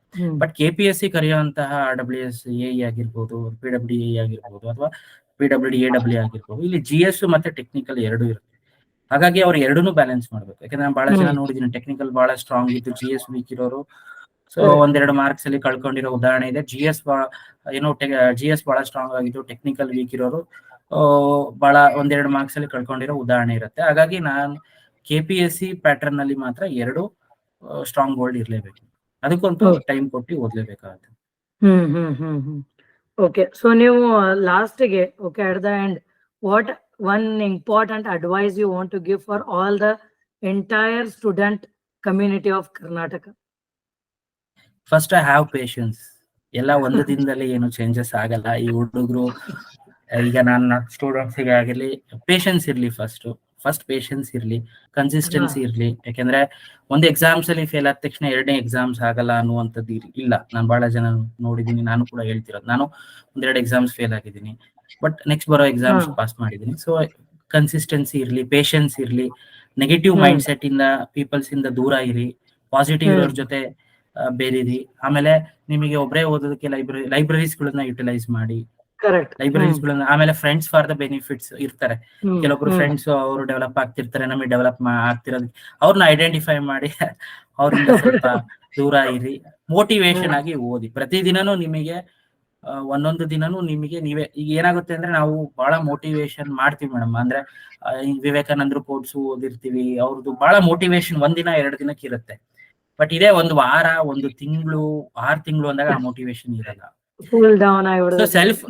ಸೆಲ್ಫ್ ಮೋಟಿವೇಶನ್ ಇರ್ಲಿ. ನಾನು ಏನ್ ಆಗ್ಬೇಕು ಅಂತ ಅನ್ಕೊಂಡಿದೀನಿ ಅದು ನಿಮ್ ಮೈಂಡ್ ಅಲ್ಲಿ ಪ್ರತಿದಿನ ಇರ್ಬೇಕು. ಹೌದು, ನಾನು ಇದನ್ನ ಆಗ್ಬೇಕು ಅಂತ ಅನ್ಕೊಂಡಿದೀನಿ, ಇನ್ ಮಾಡ್ಲೇಬೇಕು ನಾನು ಅನ್ನುವಂತ mind set, positive mind set ಇರ್ಲೇಬೇಕು. ಯಾರಿಗೆ positive mind set, patience, consistency, hard working plus smart working ಇವಿದೆ ಅಲ್ಲ, ಇವೇ ಕೈ ಹಿಡಿಯುವಂತ. ನಾ ಅಲ್ಟಿಮೇಟ್ಲಿ ಇಷ್ಟು ಮಾಡಿದ್ರೆ 90% ನಿಮ್ದು ಎಫರ್ಟ್ಸ್ ಮುಗೀತು. ಇನ್ನ 10% ನಿಮ್ಮ ಎಫರ್ಟ್ಸ್ ಗೆ ಲಕ್ ಅನ್ನೋದು ಆಟೋಮೆಟಿಕ್ಲಿ ಕೈ ಹಿಡಿಯುತ್ತೆ. ಸೊ 10% ಲಕ್ಕು ನೀವು ಇಷ್ಟೊಂದು ಫ್ಯಾಕ್ಟರ್ಸ್ ನ ಮಾಡಿದ್ರೆ ಆಟೋಮೆಟಿಕ್ಲಿ ನೀವು ಈಗ ಅಷ್ಟು ಸಿಲೆಬಸ್ ಓದಿರ್ತೀನಿ, ಅಷ್ಟು ಪ್ರಿಪರೇಷನ್ ಮಾಡಿರ್ತೀನಿ, ಒಂದು 5 ಕ್ವಶನ್ಸ್ ಒಬ್ರಿಗಿಂತ ಇನ್ನು ಹೆಚ್ಚು ನಾಚ್ ಮಾಡ್ಬೋದು. ಯಾಕಂದ್ರೆ ನಾವು 50-50 ಆಪ್ಷನ್ ಮಾಡ್ಬಿಟ್ಟು ಇದಕ್ಕೆ ಇದಲ್ಲ, ನಾವು ಓದಿರೋದ್ರಿಂದನೇ ಬ್ಯಾಕ್ ಗ್ರೌಂಡ್ ಅಲ್ಲೇ ತೆಗಿಬಹುದು, ಇದಲ್ಲ ಆಪ್ಷನ್, ಇನ್ನೆರಡರಲ್ಲಿ ಇದೆ ಅಂತೇಳಿ 100% ಮಾರ್ಕ್ ಮಾಡ್ಬೋದು. ಇಷ್ಟು ನಮಗೆ ಐಡಿಯಾಸ್ಗಳು, ಅನಾಲಿಸಿಸ್ ಬರಬೇಕು ಅಂದ್ರೆ ನಮ್ದು ಪ್ರಿಪರೇಷನ್ ಆ ಮಟ್ಟಕ್ಕೆ ಇರ್ಬೇಕು. ಹಾಗಾಗಿ ಇದು ನನ್ನ ಸ್ಟೂಡೆಂಟ್ಸ್ ಗೆ ಮತ್ತೆ ಆಸ್ಪಿರೆಂಟ್ಸ್ ಗೆ ಹೇಳಕ್ ಇಷ್ಟಪಡ್ತೀನಿ. ಅದಕ್ಕೆ ನೀವು ಅವಾಗ ಹೇಳಿದ್ರಲ್ಲ, ಒಂದ್ ವೇಕೆನ್ಸಿ ಇದ್ರೂ ನಾನು ಎಕ್ಸಾಮ್ ಬರೀತಿದ್ನಿ ಅಂತಂದ್ರೆ ನೀವು ಹೇಳಿದ್ರೆ ಇದೊಂದು ಮೈಂಡ್ ಸೆಟ್ ಇಲ್ಲ ಮೇಡಮ್ ಹುಡುಗರಲ್ಲಿ. ನಾನು ಬಹಳಷ್ಟು ನೋಡಿದ್ದೀನಿ. ಒಂದು ಪೋಸ್ಟ್ ಕರೆದ್ರೆ ಯಾಕೆ ಬರೀಬೇಕು? ನೀನ್ ಬೇಕಿರೋದು ಒಂದೇ ಪೋಸ್ಟ್, ನಮಗ್ ಬೇಕಾಗಿರೋದು ಒಂದೇ ಪೋಸ್ಟ್. ನಾವು ಚಾಲೆಂಜ್ ಮಾಡಕ್ ರೆಡಿ ಇರ್ಬೇಕು. ಈ ಮೈಂಡ್ ಸೆಟ್ ಹುಡುಗರು ಇಟ್ಕೊಬೇಕು. ಜಾಸ್ತಿ ವೇಕೆನ್ಸೀಸ್ ಗಳು ಇದ್ದಾಗ ಮಾತ್ರ ಓದುವಂಥದ್ದು ಆ ತರದ್ ಇರಬಾರ್ದು. ಯಾವಾಗ್ಲೂ ನಾನು ಹೇಳುವಂಥದ್ದು ಹ್ಯಾವ್ ಮೋರ್ ದ್ಯಾನ್ ಒಂದು ಜಾಬಿನ ನಮಗೆ ಆಪ್ಷನ್ಸ್ ಇರ್ಬೇಕು ಜಾಬ್. ಸೊ ಹೆಚ್ಚು ಜಾಬ್ಸ್ ಗಳನ್ನ ಮಾಡ್ಕೊಳ್ಳಿ, ಅಂದ್ರೆ ಹೆಚ್ಚು ಜಾಬ್ಸ್ ಗಳನ್ನ ತಗೊಳಕ್ಕೆ ಪ್ರಯತ್ನ ಪಡಿ. ಸೊ ನಿಮ್ಗೆ ಯಾವ್ದಾದ್ರು 1-2 ಜಾಬ್ಸ್ 3 ಜಾಬ್ಸ್ ಹಾಗೆ ಆಗುತ್ತೆ. ಈ ಮೈಂಡ್ ಸೆಟ್ ನ ಇಟ್ಕೊಬೇಕು ಮೇಡಮ್. ಸೊ ನೀವ್ ಅದನ್ನೇ ಹೇಳ್ತೀರ, ಲೈಕ್ ನಾವು ಕಷ್ಟಪಟ್ಟು ಮೈಂಡ್ ಸೆಟ್ ಮಾಡ್ಕೊಂಡು ಇಫ್ ವಿ ಸ್ಟಾರ್ಟ್ ವರ್ಕಿಂಗ್ ಅಲ್ಲ, definitely we will be successful ಅನ್ನೋದು ನೀವು ಹೇಳ್ತೀರಿ. There is no doubt in that. ಯಾಕಂದ್ರೆ ಅದು ಗೊತ್ತಾಗ್ಬೇಕು ಸ್ಟೂಡೆಂಟ್ಸ್ ಗೆ. ನಾನು ಎಷ್ಟು ಓದಿದ್ರು ಆಗುದಿಲ್ಲ ಅಂತಾರ ಅವರು. ಓದೋದು ಅದ ಯಾವ ಟೈಪ್ ಓದ್ತೀರ ಅನ್ನೋದು ಇಂಪಾರ್ಟೆಂಟ್ ಅಲ್ಲ. ನೀವು ಡೈಲಿ 10 hours ಓದ್ತೀರಿ, that is not important. How you study that subject thoroughly in depth, notes ಮಾಡ್ಕೋದು, ಕ್ವಶನ್ ಸಾಲ್ವ್ ಮಾಡೋದು. ಸೊ ಯಾರು I am ready to work as per what is needed for the selection ಅನ್ನೋದು ಇತ್ತಂದ್ರೆ definitely they will get selected. ಈಗ ಬಹಳಷ್ಟು ಜನ ಒಂದ್ಸಲ examination ಆಗ್ಲಿಲ್ಲ ಅಂದ್ರೆ ಅವ್ರು ಬಂದು ಅವ್ರ ಕನ್ನಡಿ ಮುಂದೆ ಅವರೇ ನಿಂತ್ಕೊಂಡು ನೋಡ್ಬೇಕು, ನಾನು ಯಾಕೆ ನನ್ಗೆ ಯಾಕೆ ಇದು ಪಾಸ್ ಮಾಡಕ್ ಆಗಿಲ್ಲ, ನನ್ನಲ್ಲಿ ಏನು ಲೋಪದೋಷಗಳಿದಾವೆ, ಅದನ್ನ ಅನಲೈಸ್ ಮಾಡ್ಬೇಕು. ನಂದು ಏನಿದೆ ವೀಕ್ನೆಸ್ ಏನಿದೆ, ನಾನು ಇನ್ ಯಾವ ಏರಿಯಾದಲ್ಲಿ ಸ್ಟ್ರಾಂಗ್ ಆಗ್ಬೇಕು, ಅದನ್ನ ಅವರೇ ಅನಲೈಸ್ ಮಾಡ್ಕೊಬೇಕು. ಯಾಕಂದ್ರೆ ನಂದು ಏನಿದೆ ಸ್ಟ್ರಾಂಗು, ನಂದು ಏನಿದೆ ವೀಕ್ನೆಸ್, ಅದನ್ನ ಅವರೇ ಅನಲೈಸ್ ಮಾಡ್ಬೇಕು. ನಾವು ಕನ್ನಡಿಯಲ್ಲಿ, ಯಾಕಂದ್ರೆ ನಾನು ಪ್ರತಿಯೊಂದು ಎಕ್ಸಾಮ್ಸ್ ಬರ್ದಾಗೂ ನಮ್ಮಲ್ಲಿ ಇಂಪ್ರೂವ್ಮೆಂಟ್ ಇರಬೇಕು. ನಾನು ಇದರಲ್ಲೂ ಅಷ್ಟೇ ಮಾರ್ಕ್ಸ್ ಸಿಗುತ್ತೆ, ಇನ್ನೊಂದ್ರಲ್ಲೂ ಅಷ್ಟೇ ಮಾರ್ಕ್ಸ್ ಸಿಗುತ್ತೆ ಅಂದ್ರೆ ಇಟ್ಸ್ ಅದೇ ಪರ್ಫಾರ್ಮೆನ್ಸ್ ವರ್ಕೌಟ್ ಆಗೋದಿಲ್ಲ. ಹಾಗಾಗಿ ನಿಮ್ಮಲ್ಲಿ ಏನು ವೀಕ್ನೆಸ್ ಇದೆ, ನಿಮ್ಮಲ್ಲಿ ಏನಿದೆ ಸ್ಟ್ರೆಂತ್ ವೀಕ್ನೆಸ್, ಅದನ್ನ ಬ್ಯಾಲೆನ್ಸ್ ಮಾಡ್ಕೊಂಡ್ಬಿಟ್ಟು ಆ ಗ್ಯಾಪ್ ಪೀರಿಯಡ್ ಅಲ್ಲಿ ಅದನ್ನ ಯುಟಿಲೈಸ್ ಮಾಡ್ಕೊಂಡು ಮಾಡಿದ್ರೆ ಹೇಳ್ದಾಗೆ ಇಷ್ಟು ಪ್ರಿಪರೇಷನ್ಸ್ 90-95% ವರ್ಕ್ ಆಗೇ ಆಗುತ್ತೆ. ಇನ್ನು 5% ಆಟೋಮೆಟಿಕ್ಲಿ ಇದ್ರ ಮೇಲ್ಗಡೆ ನಿಮಗೆ ಒಂದು 5% ಎಕ್ಸ್ಟ್ರಾ ಒಬ್ರಿಗಿಂತ ಇನ್ನೊಬ್ರು ಮ್ಯಾಚ್ ಮಾಡೋವಷ್ಟು ಮೈಂಡ್ ಸೆಟ್ ಐಡಿಯಾ ಸಿಗುತ್ತೆ. ಸೊ ಇದು ಮಾಡಿದ್ರೆ 100% ಯಾರಾದ್ರೂ ಅಚೀವ್ ಸೆಲೆಕ್ಟ್ ಆಗ್ತದೆ. ಅದೇ ರೀ, ಅದೇ ನೀವು ಅಂದಿದ್ರಲ್ಲ ಲೈಕ್ 1 ವೇಕನ್ಸಿ ಇದ್ರು ಅಟೆಂಡ್ ಮಾಡ್ಬೇಕಂತ. ಸೊ ನೀವೇನ್ ಅದ್ರದ್ದು ಬೆನಿಫಿಟ್ ಹೇಳಿದ್ರಂದ್ರೆ like I want 1 job. So ನನಗೆ ಇನ್ನೊಂದು ಪಾಯಿಂಟ್ ನಾನು ಆಡ್ ಮಾಡ್ಬೇಕಂತ ಇದ್ರೊಳಗೆ ಇನ್ನೊಂದು ಬೆನಿಫಿಟ್ ಏನಂದ್ರ like students will get the real time exposure of writing the exam. ಇದು ಒಂದು ಮೇನ್ ಬೆನಿಫಿಟ್. ಯಾಕಂದ್ರೆ ಏನಾಗ್ತೈತಿ, our government exams are not like GATE exam or IAS exam which will happen or PGCET every year ಗತೆ. ಸೊ ನೀವು ಒಂದ್ vacancy ಇದ್ರು okay, ಅದು 500 ರೂಪಿ ಇರ್ಲಿ, 1000 ರೂಪಿ ಅಪ್ಲಿಕೇಶನ್ ಇರ್ಲಿ, ಬೆಂಗಳೂರಿಗೆ ಹೋಗಿ ಬರುದಿರ್ಲಿ, because you are doing investment for yourself, not for someone else. So ನಿಮ್ಗೋಸ್ಕರ, ನಿಮ್ದು ಬೆಟರ್ ಫ್ಯೂಚರ್ಗೋಸ್ಕರ ನೀವು ಇನ್ವೆಸ್ಟ್ ಮಾಡ್ತಿರ್ತೀವಿ. ಸೊ ಹೋಗಿ ಅದ ಎಕ್ಸಾಮ್ ಅಟೆಂಪ್ಟ್ ಮಾಡೋದಿಂತ್ರ you will have that environment. Okay, ಎಲ್ಲರ ಜೊತೆ, ಬಿಕಾಸ್ ಈಗ ನೀವು ಈಗ ಮನೆಯಲ್ಲಿ ಕೂತು ಟೆಸ್ಟ್ ಬರೆಯೋದೇ ಬೇರೆ, ಎಕ್ಸಾಮ್ ಸೆಂಟ್ರಲ್ ಹೋಗಿ ಬರೆಯೋದೇ ಬೇರೆ. You will see so many students there. ಈ ವಿಚಾರದಲ್ಲಿ ನಾನು ಸ್ಯಾಂಡ್ ಪಾಯಿಂಟ್ ಇಂಟರ್ವ್ಯೂ ತಗೊಂಡಿದ್ದೆ ಮೇಡಮ್, ಆನ್ಲೈನ್ ಇಂಟರ್ವ್ಯೂ, ಅದು ಹೆಲ್ಪ್ ಆಯ್ತು. ಆಫ್ಲೈನ್ ಇಂಟರ್ವ್ಯೂ ತಗೊಂಡಿದ್ದೆ, ಅದು ಹೆಲ್ಪ್ ಆಯ್ತು. ಸೊ ಆಮೇಲೆ ನೀವ್ ಹೇಳ್ದಾಗೆ ನಾನು ಗ್ರೂಪ್ ಸಿ ಎಕ್ಸಾಮ್ಸ್ ಗಳನ್ನು ಬರ್ದಿದ್ದೀನಿ. GK ಪೇಪರ್ ಅದ್ರಲ್ಲಿ ಎಷ್ಟು ಬರುತ್ತೆ ಮಾರ್ಕ್ಸ್ ಅಂತ ತಿಳ್ಕೊಳ್ಳೋದಕ್ಕೋಸ್ಕರ ನಾನು ಗ್ರೂಪ್ ಸಿ ಎಕ್ಸಾಮ್ಸ್ ಬರ್ದಿದ್ದೀನಿ. ಯಾಕೆಂದ್ರೆ GK ಪೇಪರ್ ನೀವ್ ಹೇಳ್ದಾಗೆ ಆ ಒಂದು ಹಾಲ್ ಒಳಗಡೆ, ಎಕ್ಸಾಮಿನೇಷನ್ ಹಾಲ್ ಒಳಗಡೆ 1.5 ತಾಸಲ್ಲಿ ನಾವು ಎಷ್ಟು ಬರೀತೀವಿ, ಎಷ್ಟು ಮಾರ್ಕ್ಸ್ ತಗೊಂತೀವಿ ಅನ್ನೋಂಥದ್ದು ನಾವು ನಮ್ ಸೆಲ್ಫ್ ಎವ್ಯಾಲ್ಯೂಯೇಟ್ ಮಾಡ್ಬೇಕಾಗುತ್ತೆ. ಅದಕ್ಕೋಸ್ಕರ ನಾನು ಗ್ರೂಪ್ ಸಿ ಎಕ್ಸಾಮ್ಸ್ ಗಳನ್ನು, FD ಎಕ್ಸಾಮ್ಸ್ ಬರೀತಿದ್ದೆ ಮೇಡಮ್. GK ಪೇಪರ್ ಹೇಗಿರುತ್ತೆ ಅಂತ ಹೇಳಿ ನಾನು ಅದನ್ನ ತಗೊಂಡು ಅನಾಲಿಸಿಸ್ ಮಾಡಿ ನನ್ನ ಪರ್ಫಾರ್ಮೆನ್ಸ್ ಹೇಗಿದೆ ಒಂದ್ ಎಕ್ಸಾಮ್ ಇಂದ ಇನ್ನೊಂದು. ನಾನು ಯಾವ ಎಕ್ಸಾಮ್ಸ್ ಬಿಡ್ತಿರ್ಲಿಲ್ಲ ಮೇಡಮ್. ನನ್ GK ಪೇಪರ್ ಅಲ್ಲಿ ನನ್ ಸ್ವಲ್ಪ ಏನು ಲ್ಯಾಗ್ ಇತ್ತು, ಬಟ್ ಅದನ್ನ ನಾನು ರೆಕ್ಟಿಫೈ ಮಾಡೋದಕ್ಕೋಸ್ಕರ ಪ್ರಿಪರೇಷನ್ ಮಾಡೋದ್ರ ಜೊತೆಗೆ ನಾನು ಎಕ್ಸಾಮ್ಸ್ಗಳು, ಈಗ ಲೇಬರ್ ಇನ್ಸ್ಪೆಕ್ಟರ್ ಎಕ್ಸಾಮ್ ಆಗಿದೆ ಮೊನ್ನೆ, ಈಗ ನನ್ ಸಕ್ಸಸ್ ಆಗಿದೆ. PWD ಆಗಿದೆ. ನಂಗಂತ ಸುಮ್ನೆ ಕೊಡಲ್ಲ ಮೇಡಮ್. ಆ ಪೇಪರ್ ತೆಗಿತೀವಿ, ಒಂದ್ ಪ್ರಿಂಟ್ ಹಾಕ್ಸ್ಕೊತೀವಿ, ನೋಡ್ತೀವಿ ಹೇಗಿದೆ ಪೇಪರ್ ಸೆಟ್ಟರ್ ಯಾವ ಪ್ರಿಪರೇಷನ್ ಮಾಡ್ತಾ ಇದಾರೆ, ಯಾವ ತರ ಸೆಟ್ ಮಾಡ್ತಾ ಇದಾರೆ ಅನ್ನುವಂಥದ್ದು ತಿಳ್ಕೊಳ್ಳುವಂಥದ್ದು ಮಾಡ್ತಾ ಇದ್ದೆ ಮೇಡಮ್ ನಾನು. ಕರೆಕ್ಟ್. ಈಗ ನಾನು ಒಂದ್ ಈ ಟೈಪ್ ಫಸ್ಟ್ ಟಾಪರ್ ಸ್ಟಾಕ್ ಒಳಗ ನಮ್ ಸ್ಟೂಡೆಂಟ್ ಅದ್ ಮಾಡಿದ್ನಿ, ಅನೂಪ್ ಕನೌಜ್. ಸೊ ಅವರು is working as in Davanagere ಒಳಗ ವರ್ಕ್ ಮಾಡಕತ್ತಾರೆ ಅವ್ರು, AWE ಅಂತಂದು. So he worked earlier in Belgaum smart city. ಆಮೇಲೆ ಅವರು NITK ಸೂರತ್ ಒಳಗೆ ಸ್ಟ್ರಕ್ಚರ್ಸ್ ಮಾಡಿದ್ರು. And for our PWD offline classes 2019 ಒಳಗ ಸ್ಟ್ರಕ್ಚರಲ್ ಅನಾಲಿಸಿಸ್ ಅವರ ಟೀಚ್ ಮಾಡಿದ್ರು. ಸೊ ಅವ್ರು ಅದ ಅಂತಿದ್ರು, ಲೈಕ್ ವೆರಿ ಫ್ರೀಕ್ವೆಂಟ್ ವಿಸಿಟ್ ಮಾಡ್ತಿದ್ರು ಇನ್ಸ್ಟಿಟ್ಯೂಟ್ಗೆ. ಮೇಡಮ್ 3 ವರ್ಷ ಒಳಗ ನಾನೊಂದ್ 20-25 ಎಕ್ಸಾಮ್ ಬರ್ದೆ ನೋಡ್ರಿ ಅಂದ್ರು ಅವರು. So he went to Delhi, Rajasthan, Gujarat, so different states ಹೋಗಿ ಆ ಸ್ಟೇಟ್ ಎಕ್ಸಾಮ್ ಬರೆದು ಬಂದ್ರು ಅವರು. And he stood first rank in KPSC 2016. So ISRO interview, BMRC, ಇದು ಬಾರ್ಕೋ, ಸೊ ಎಲ್ಲ ನಾನು ಒಂದ್ ಎಕ್ಸಾಮ್ ಬಿಡ್ಲಿಲ್ಲ ನಾನು. ಎವ್ರಿ ಎಕ್ಸಾಮ್ ಅದ್ ಕರ್ನಾಟಕ ಒಳಗಿರ್ಲಿ, ಬೇರೆ ಸ್ಟೇಟ್ ಒಳಗಿರ್ಲಿ. So he is AWE now in Davanagere only city corporation. So ಅದಕ್ಕ ಲೈಕ್ ನಾನ್ ನಿಮ್ ಜೊತೆ ಅದ ಹಿಂಗ್ ಯಾರು ಸಕ್ಸಸ್ ಪೀಪಲ್ ಜೊತೆ ಡಿಸ್ಕಷನ್ ಮಾಡ್ತೇನಲ್ಲ, ಸೊ ಅದ ಅನಸ್ತೈತ್ ನನಗ, ಲೈಕ್ ನೀವು ಎಲ್ಲಾ ತರದಿಂದ ಎಫರ್ಟ್ಸ್ ಹಾಕ್ಬೇಕು. You should not have that restriction. ಇದು ನನಗಿಲ್ಲ, ಇದು ನನಗೆ ಯಾಕೆ PSI ಬರೀಬೇಕು, ನಾನು ಯಾಕೆ, even you should write PGCET exam also. This is what I feel. So ನಿಮ್ಗೆ PGCET MTech ಮಾಡೋದು ಇರುವುದಿಲ್ಲ, but going to the exam hall, how you will attempt that offline paper, objective. ಯಾಕಂದ್ರೆ ಅದು OMR ಮಾರ್ಕ್ ಮಾಡೋದ್ರೊಳಗನ ನೀವು ಮಾಡಿರ್ಬೋದು mistake. Like question 1 ಒಳಗ್ option B mark ಮಾಡೋ ಬದ್ಲಿ ಕ್ವಶನ್ 2 ಒಳಗ್ B ಮಾರ್ಕ್ ಮಾಡ್ಬಿಡ್ತಾರೆ ಸಡನ್ ಆಗಿ. ಸೊ ಇವೆಲ್ಲಾನು mistakes will be rectified by practicing, not by just sitting and studying. So ಯಾವ್ದ ಒಂದ್ ಎಕ್ಸಾಮ್ ಬರ್ಲಿ, ಲೈಕ್ ನೀವು ಒಂದ್ some money you should keep aside as a expenses. So ಯಾವ್ದು ಎಕ್ಸಾಮ್ ಬಂದ್ರು ನಾನು ದುಡ್ಡು ತಗೊಂಡೋಗಿ ಅದನ್ನ ಅಟೆಂಡ್ ಮಾಡ್ತೇನೆ. ಸೊ ಅದೊಂದು ಮೈಂಡ್ ಸೆಟ್ ಇರ್ಬೇಕು. Like I should not have that mind set of saving money in these kind of things. ಹೌದು ಮೇಡಮ್. ಆಮೇಲೆ ಇನ್ನೊಂದು, ಎಕ್ಸಾಮಿನೇಷನ್ ಅಲ್ಲಿ ನಾನು ನೋಡಿದ ಹಾಗೆ ಬಹಳಷ್ಟು ಜನ ಎಕ್ಸಾಮಿನೇಷನ್ ಸ್ಟ್ರೆಸ್ ನ ಹ್ಯಾಂಡಲ್ ಮಾಡಕ್ಕಾಗಲ್ಲ. ಅಂದ್ರೆ ಅಲ್ಲಿ ಮಾರ್ಕ್ ಮಾಡ್ಬೇಕಾದಾಗ 3 ರೌಂಡ್ಸ್ ಅಲ್ಲಿ ಒಂದೇ ಸಲ ಮಾರ್ಕ್ ಮಾಡಬಾರ್ದು, 3 ರೌಂಡ್ಸ್ ಇಟ್ಕೊಬೇಕು ಮೇಡಮ್. ಫಸ್ಟ್ ರೌಂಡ್ಸ್ ಅಲ್ಲಿ ನಮಗೆ ಏನ್ ಗೊತ್ತಿದೆ ಅಂತ ಕ್ವಶನ್ಸ್ ಗಳನ್ನ ಅಟೆಂಪ್ಟ್ ಮಾಡ್ಬೇಕು. ಕೆಲವೊಂದು ಕ್ವಶನ್ಸ್ ಗಳು ಲೆಂದಿ ಇರುತ್ತೆ, ಕೆಲವೊಂದು ಕ್ವಶನ್ಸ್ ಟ್ರೈ ಮಾಡ್ಬೇಕು ಅಂತ ಅನ್ಸುತ್ತೆ. ಅದರಿಂದ ನಮಗೆ 100 ಕ್ವಶನ್ಸ್ ಅಟೆಂಪ್ಟ್ ಮಾಡದೇ ಇರ್ಬೋದು. ಸೊ ಫಸ್ಟ್ ರೌಂಡ್ ಅಲ್ಲಿ ನನಗೊಂದು 40-50 ಕ್ವಶನ್ಸ್ ಗೊತ್ತಿದೆ ಅಂದ್ರೆ ಫಸ್ಟ್ ಅದನ್ನ ಅಟೆಂಪ್ಟ್ ಮಾಡ್ಬಿಡ್ಬೇಕು. ಅಂದ್ರೆ ಅದನ್ನ ಫಸ್ಟ್ ಅದನ್ನ ಏನೋ ಅದಕ್ಕೆ ಉತ್ತರ ಕಂಡಿಡ್ಕೊಂಡ್ಬಿಟ್ಟು ಅದು ನಾನು ಹೇಗ್ ಮಾಡ್ತಾ ಇದ್ದೆ ಅಂದ್ರೆ ಅದಕ್ಕೆ ಉತ್ತರ ಕಂಡಿಡ್ಬಿಟ್ಟು OMR ಅಲ್ಲಿ ಫಿಲ್ ಮಾಡ್ತಾ ಇದ್ದೆ ಫಸ್ಟ್ ರೌಂಡ್ ಅಲ್ಲಿ. ಫಸ್ಟ್ ರೌಂಡ್ ಒಳಗಡೆ ನಾನು 50 ನನ್ನ ಸ್ಟ್ರೆಸ್ ಮ್ಯಾನೇಜ್ಮೆಂಟ್ ಹೇಗೆ ಅಂದ್ರೆ ನಾನು 50 ಕ್ವಶನ್ಸ್ ಮಾಡಿದ್ರೆ ನಾನು ರಿಲ್ಯಾಕ್ಸ್, ಓಕೆ 100 50 ಕ್ವಶನ್ಸ್ ನನಗೆ ಬರೋದು 100% ಬರುತ್ತೆ. ಇನ್ನ ನೆಕ್ಸ್ಟ್ ಟೈಪ್ ಆಫ್ ಕ್ವಶನ್ಸ್ ಅಲ್ಲಿ ನನಗೆ 2 ಕ್ವಶನ್ಸ್ ಎಲಿಮಿನೇಟ್ ಮಾಡ್ತೀನಿ, ಇನ್ನೆರಡು ಕ್ವಶನ್ಸ್ ಅಲ್ಲಿ ನನಗೆ ಕನ್ಫ್ಯೂಸಿಂಗ್ ಇರುತ್ತೆ. ಈ ತರದ ಕ್ವಶನ್ಸ್ ಗಳನ್ನ ಸೆಕೆಂಡ್ ರೌಂಡ್ ಅಲ್ಲಿ ನಾನು ಅಟೆಂಪ್ಟ್ ಮಾಡ್ತಾ ಇದ್ದೆ. ಸೊ ಇದನ್ನ ಮಾಡ್ಕೊಂಡು ನನಗೆ ಏನೂ ಗೊತ್ತಿಲ್ಲ ಅಥವಾ ಇದು ನಾನು ಟ್ರೈ ಮಾಡಿದ್ರು ನನಗೆ ಇದು ಆನ್ಸರ್ ಗೊತ್ತಾಗಲ್ಲ ಅನ್ನುವಂಥದ್ದು ಥರ್ಡ್ ರೌಂಡಿಗೆ ಇಡ್ತಾ ಇದ್ದೆ. ಈ ತರ ನಾನು ಮಾರ್ಕ್ ಮಾಡ್ಕೊಂಡು ಹೋಗೋದ್ರಿಂದ ನನಗೆ ಸ್ಟ್ರೆಸ್ ಲೆವೆಲ್ ಬಹಳ ಕಮ್ಮಿ ಆಗ್ತಿತ್ತು ಮೇಡಮ್. ಯಾಕಂದ್ರೆ ಒಂದೇ ಸಲ ನಾನು ಎಲ್ಲಾ ತರದ ಕ್ವಶನ್ಸ್ ಗಳನ್ನು ಲೈನ್ ಬೈ ಲೈನ್ ಪಿಕ್ ಮಾಡ್ತಾ ಹೋದಾಗ ಟೈಮ್ ಮ್ಯಾನೇಜ್ಮೆಂಟ್ ಮಾಡೋದಕ್ಕೆ ಆಗೋದಿಲ್ಲ, ಕೆಲವೊಮ್ಮೆ ತಪ್ಪಾಗ್ತವೆ, ಸೊ ಫೋಕಸ್ ಆಗೋದಿಲ್ಲ. ಹಾಗಾಗಿ ನಾನು ಹೇಳುವಂತದ್ದು ಫಸ್ಟ್ ನಿಮ್ಗೆ ಏನ್ ಗೊತ್ತಿದೆ, ನಿಮ್ಗೆ ಒಂದು 50 ಕ್ವಶನ್ಸ್ ಇದೆ ಮಾಡಿ, 50 ಕ್ವಶನ್ಸ್ ನಿಮ್ಗೆ 100% ಬಂತು.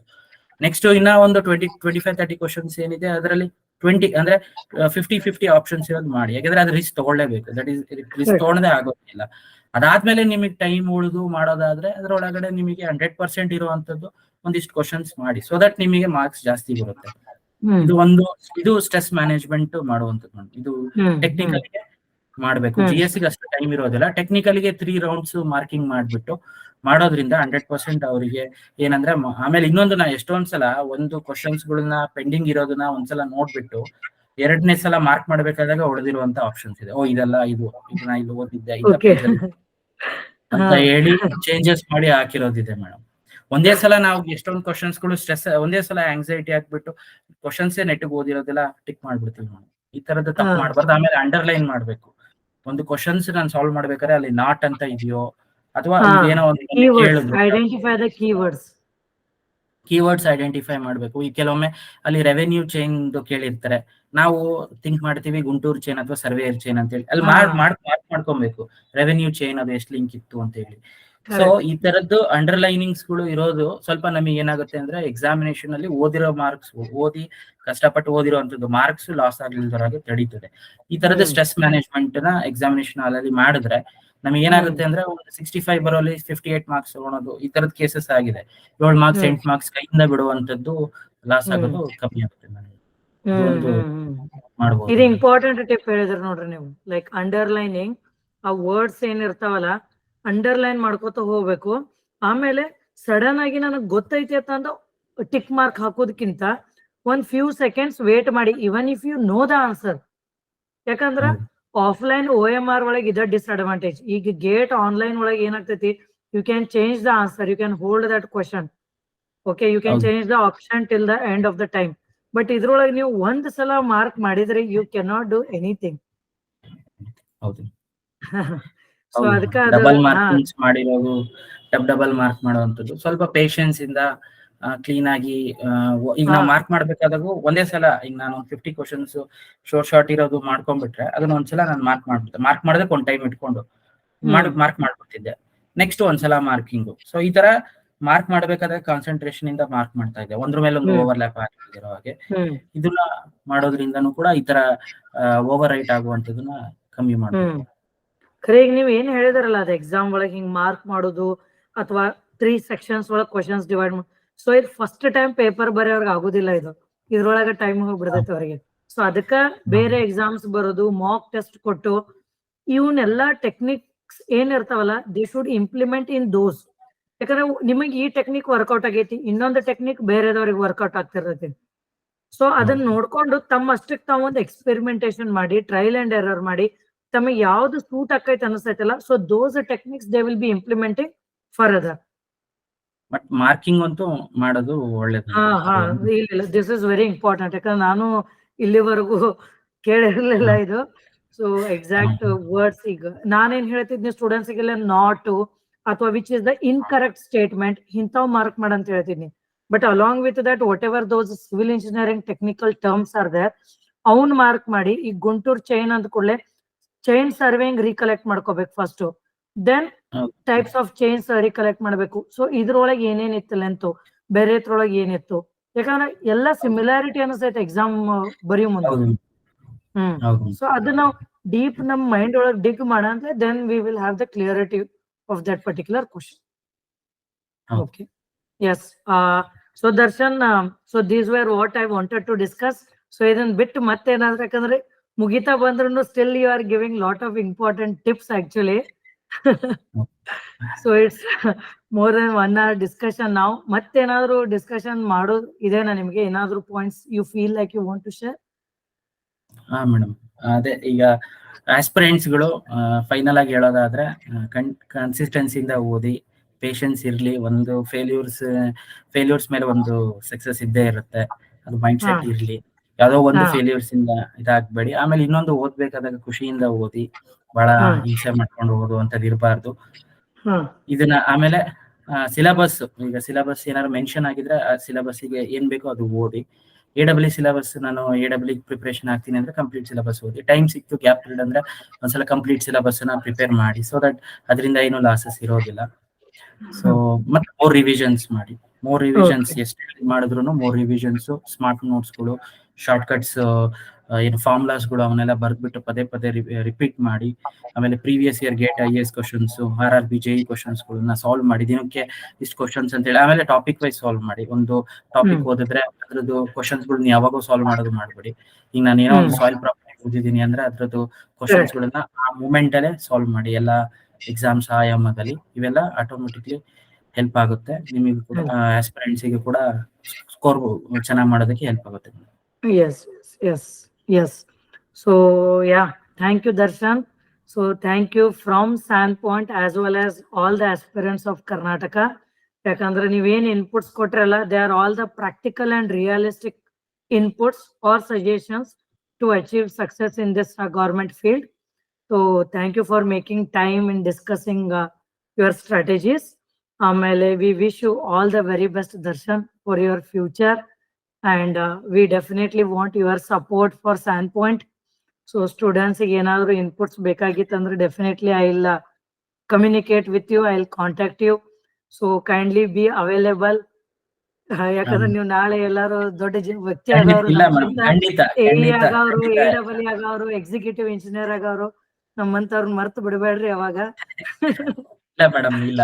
ನಾನು ಈಗ ನಮ್ಮಿಂದ 4 ಜನಕ್ಕೆ ಆಸ್ಪಿರೆಂಟ್ಸ್ಗೆ ಟಿಪ್ಸ್ ಸಿಗುತ್ತೆ ಅಂದ್ರೆ ನಾವು ಶೇರ್ ಮಾಡ್ಲೇಬೇಕು. ಬರೀ ನಾಲೆಡ್ಜ್ ನಮ್ಮ ಹತ್ರ ಇಟ್ಕೊಂಡ್ರೆ ಸಾಲಲ್ಲ, ನಾವು ಇನ್ನೊಬ್ರಿಗೆ ಶೇರ್ ಮಾಡ್ಬೇಕು. ನಮ್ಗೆ ನಮ್ದು ಎಕ್ಸ್ಪೀರಿಯನ್ಸ್ ನ ಮತ್ತೆ ನಮ್ದು ಪ್ರಿಪರೇಷನ್ಸ್ ಇನ್ನೊಬ್ರಿಗೆ ಶೇರ್ ಮಾಡೋದ್ರಿಂದ ನೆಕ್ಸ್ಟ್ ಕಮಿಂಗ್ ಜನರೇಷನ್ಸ್ ಗೆ ಹೆಲ್ಪ್ ಆಗುತ್ತೆ. ಕೆಲವೊಬ್ರು ಇದನ್ನೇ ಬಹಳ ಸೀರಿಯಸ್ ಆಗಿ ಟ್ರೈ ಮಾಡ್ತಿರ್ತಾರೆ, ನಾನು ನೋಡಿದೀನಿ. ಅಂತವರಿಗೂ ನಮ್ ಕಡೆಯಿಂದ ಕೊಡುವಂತ ಟಿಪ್ಸ್ ಅವರಿಗೆ ಹೆಲ್ಪ್ ಆದ್ರೆ ಅದ್ರಿಗಿಂತ ದೊಡ್ಡದೇನಿದೆ madam. Yes, thank you. So ನೀವು 4 years teaching, the students were very lucky. ಆ 4 years batch ಯಾವ್ದಿತ್ತು, they got guidance under you. So definitely, like as you are interested in teaching, definitely we will do something in future if you are interested, and if you get some time apart from your government services. So no, we can plan something else also in future. Okay, Darshan? Looking for it. Okay. Yes, thank you so much. Thank you. ಯಾಕಂದ್ರೆ ನಿಮ್ಮಂತವ್ರು ಎಲ್ಲಾರ್ದು support ದಿಂತ್ರನ Sandpoint is growing now, because it's very difficult. Like ನಮ್ದು ಎಷ್ಟು willing ಇತ್ತಂದ್ರೂ the single person cannot do all the works. So ನಿಮ್ದು ಎಲ್ಲಾರ್ದು support, ಆಮೇಲೆ ನಿಮ್ದು trust, main thing that is very important. So I never want to lose trust from the student in any case. So that's the reason I work day and night. So that trust, that affection, what you have on Sandpoint. So I promise all the students that will be kept till the end of my this thing journey, you can see. Okay. ಖಂಡಿತ madam, ಹೌದು. ನನಗೂ ಬಹಳ interview guidance ನಿಮ್ಮ Sandpoint ಇಂದ ಸಿಕ್ಕಿದೆ. ಆಮೇಲೆ ನಾನು ಇವಾಗ ಇದು ಒಂದು ಅಪಾರ್ಚುನಿಟಿ, Sandpoint ಆನ್ಲೈನ್ ಕ್ಲಾಸಸ್ಗಳು ಅಥವಾ ಆಫ್ಲೈನ್ ಕ್ಲಾಸಸ್ಗಳಿಂದ. ಸೊ KPSC ಒಂದು ಸ್ಟ್ರಾಟಜಿ ಮಾಡಬೇಕು, ಒಂದು ಪರ್ಟಿಕ್ಯುಲರ್ ಸಿಲೆಬಸ್ ಪ್ಯಾಟರ್ನ್ ಇದ್ರೆ ಅದಕ್ಕೆ ತಕ್ಕಂಗೆ ಪ್ರಿಪೇರ್ ಆಗ್ಬೋದು. ಆಸ್ಪಿರೆಂಟ್ಸ್ ಇದನ್ನ ಉಪಯೋಗಿಸ್ಕೊಬೇಕು, ಜೊತೆಗೆ ಅವ್ರದ್ದು ಇಂಡಿವಿಜುವಲ್ ಎಫರ್ಟ್ಸ್ ಕೂಡ ಬೇಕಾಗುತ್ತೆ. ಅಲ್ಟಿಮೇಟ್ಲಿ ಅವ್ರು ಏನ್ ಅನ್ಕೊಂಡಿದ್ದಾರೆ ಅದನ್ನ ಸಾಧಿಸುವಂತ ಮೈಂಡ್ ಸೆಟ್ ಇಟ್ಕೊಂಡಾಗ automatically they will do that. Yes, we all working together for the success of Nimdu, for the success of Sandpoint. Okay. Yes. Thank you, Darshan. So let's meet very soon if we want to discuss any other information with respect to the students as well as any guidance. Okay. Okay. Thank you. Yeah. Thank you. Okay. So hope you have got very good inputs from Darshan. So ಅವ್ರು ಏನೇನು ಹೇಳ್ಯಾರಲ್ಲ, I suggest you to write. ಯಾಕಂದ್ರೆ entire session ಒಳಗೆ ಅವ್ರು ಅದನ್ನು ನಿಮ್ಗೆ ಹೇಳ್ಯಾರು, like we need to write our own notes or whatever it is. So same way ಇಲ್ಲಾದ್ರೂ ಅವ್ರು ಏನೇನು ಇನ್ಪುಟ್ಸ್ ಕೊಟ್ಟಾರಲ್ಲ, ರೈಟ್ ಡೌನ್. ಯಾಕಂದ್ರೆ ನಿಮಗೆ ನಾಳೆ ಯಾವಾಗ ಮರಿತೀರಿ, ಅವ್ರು when you feel demotivated, or when you feel like I want to change the preparation strategy or what strategies I have to implement. So ಆ ಟೈಮ್ ಒಳಗೆ ಈಗೇನು ಬರ್ದಿರ್ತಿರಲ್ಲ ನೀವು, ಅದ ಹೆಲ್ಪ್ ಆಕೈತಿ. And also I suggest you to check this entire playlist. So ಈ playlist ಒಳಗೆ ಕಂಪ್ಲೀಟಾಗಿ ಎವ್ರಿ ಲೈಕ್ ಸಚ್ ಟಾಪರ್ದು ನಾವು ಡಿಸ್ಕಷನ್ ಮಾಡೀವು. ಅವ್ರದ್ದು ಇಂಡಿವಿಜುವಲ್ ಸ್ಟ್ರಾಟಜಿ ಅವ್ರು ಏನು ಇಂಪ್ಲಿಮೆಂಟ್ ಮಾಡ್ಯಾರ ಅನ್ನೋದು ಡಿಸ್ಕಷನ್ ಮಾಡಿದೀವಿ. ಸೊ ನಿಮಗೆ ಯಾವ್ದು ಸೆಟ್ ಆಕೈತಿ, because every student strategy will be different. So ನಿಮಗೆ ಯಾವ್ದು ಸೆಟ್ ಆಕೈತಿ ಅವನ್ನೆಲ್ಲ ಇಂಪ್ಲಿಮೆಂಟ್ ಮಾಡಿಕೊಂಡು ನೀವು ಸ್ಟಾರ್ಟ್ ಮಾಡಿರಿ ನಿಮ್ಮ preparation. And again I am telling you, Standpoint is there for the support. So if you need any information with respect to the courses, or if you need any information with respect to preparation strategies and all, then you can WhatsApp me anytime on this number mentioned here. So saying this, all the very best. Stay tuned with Sandpoint On Stream YouTube channel and get benefited with all the information whatever we are sharing in our channel.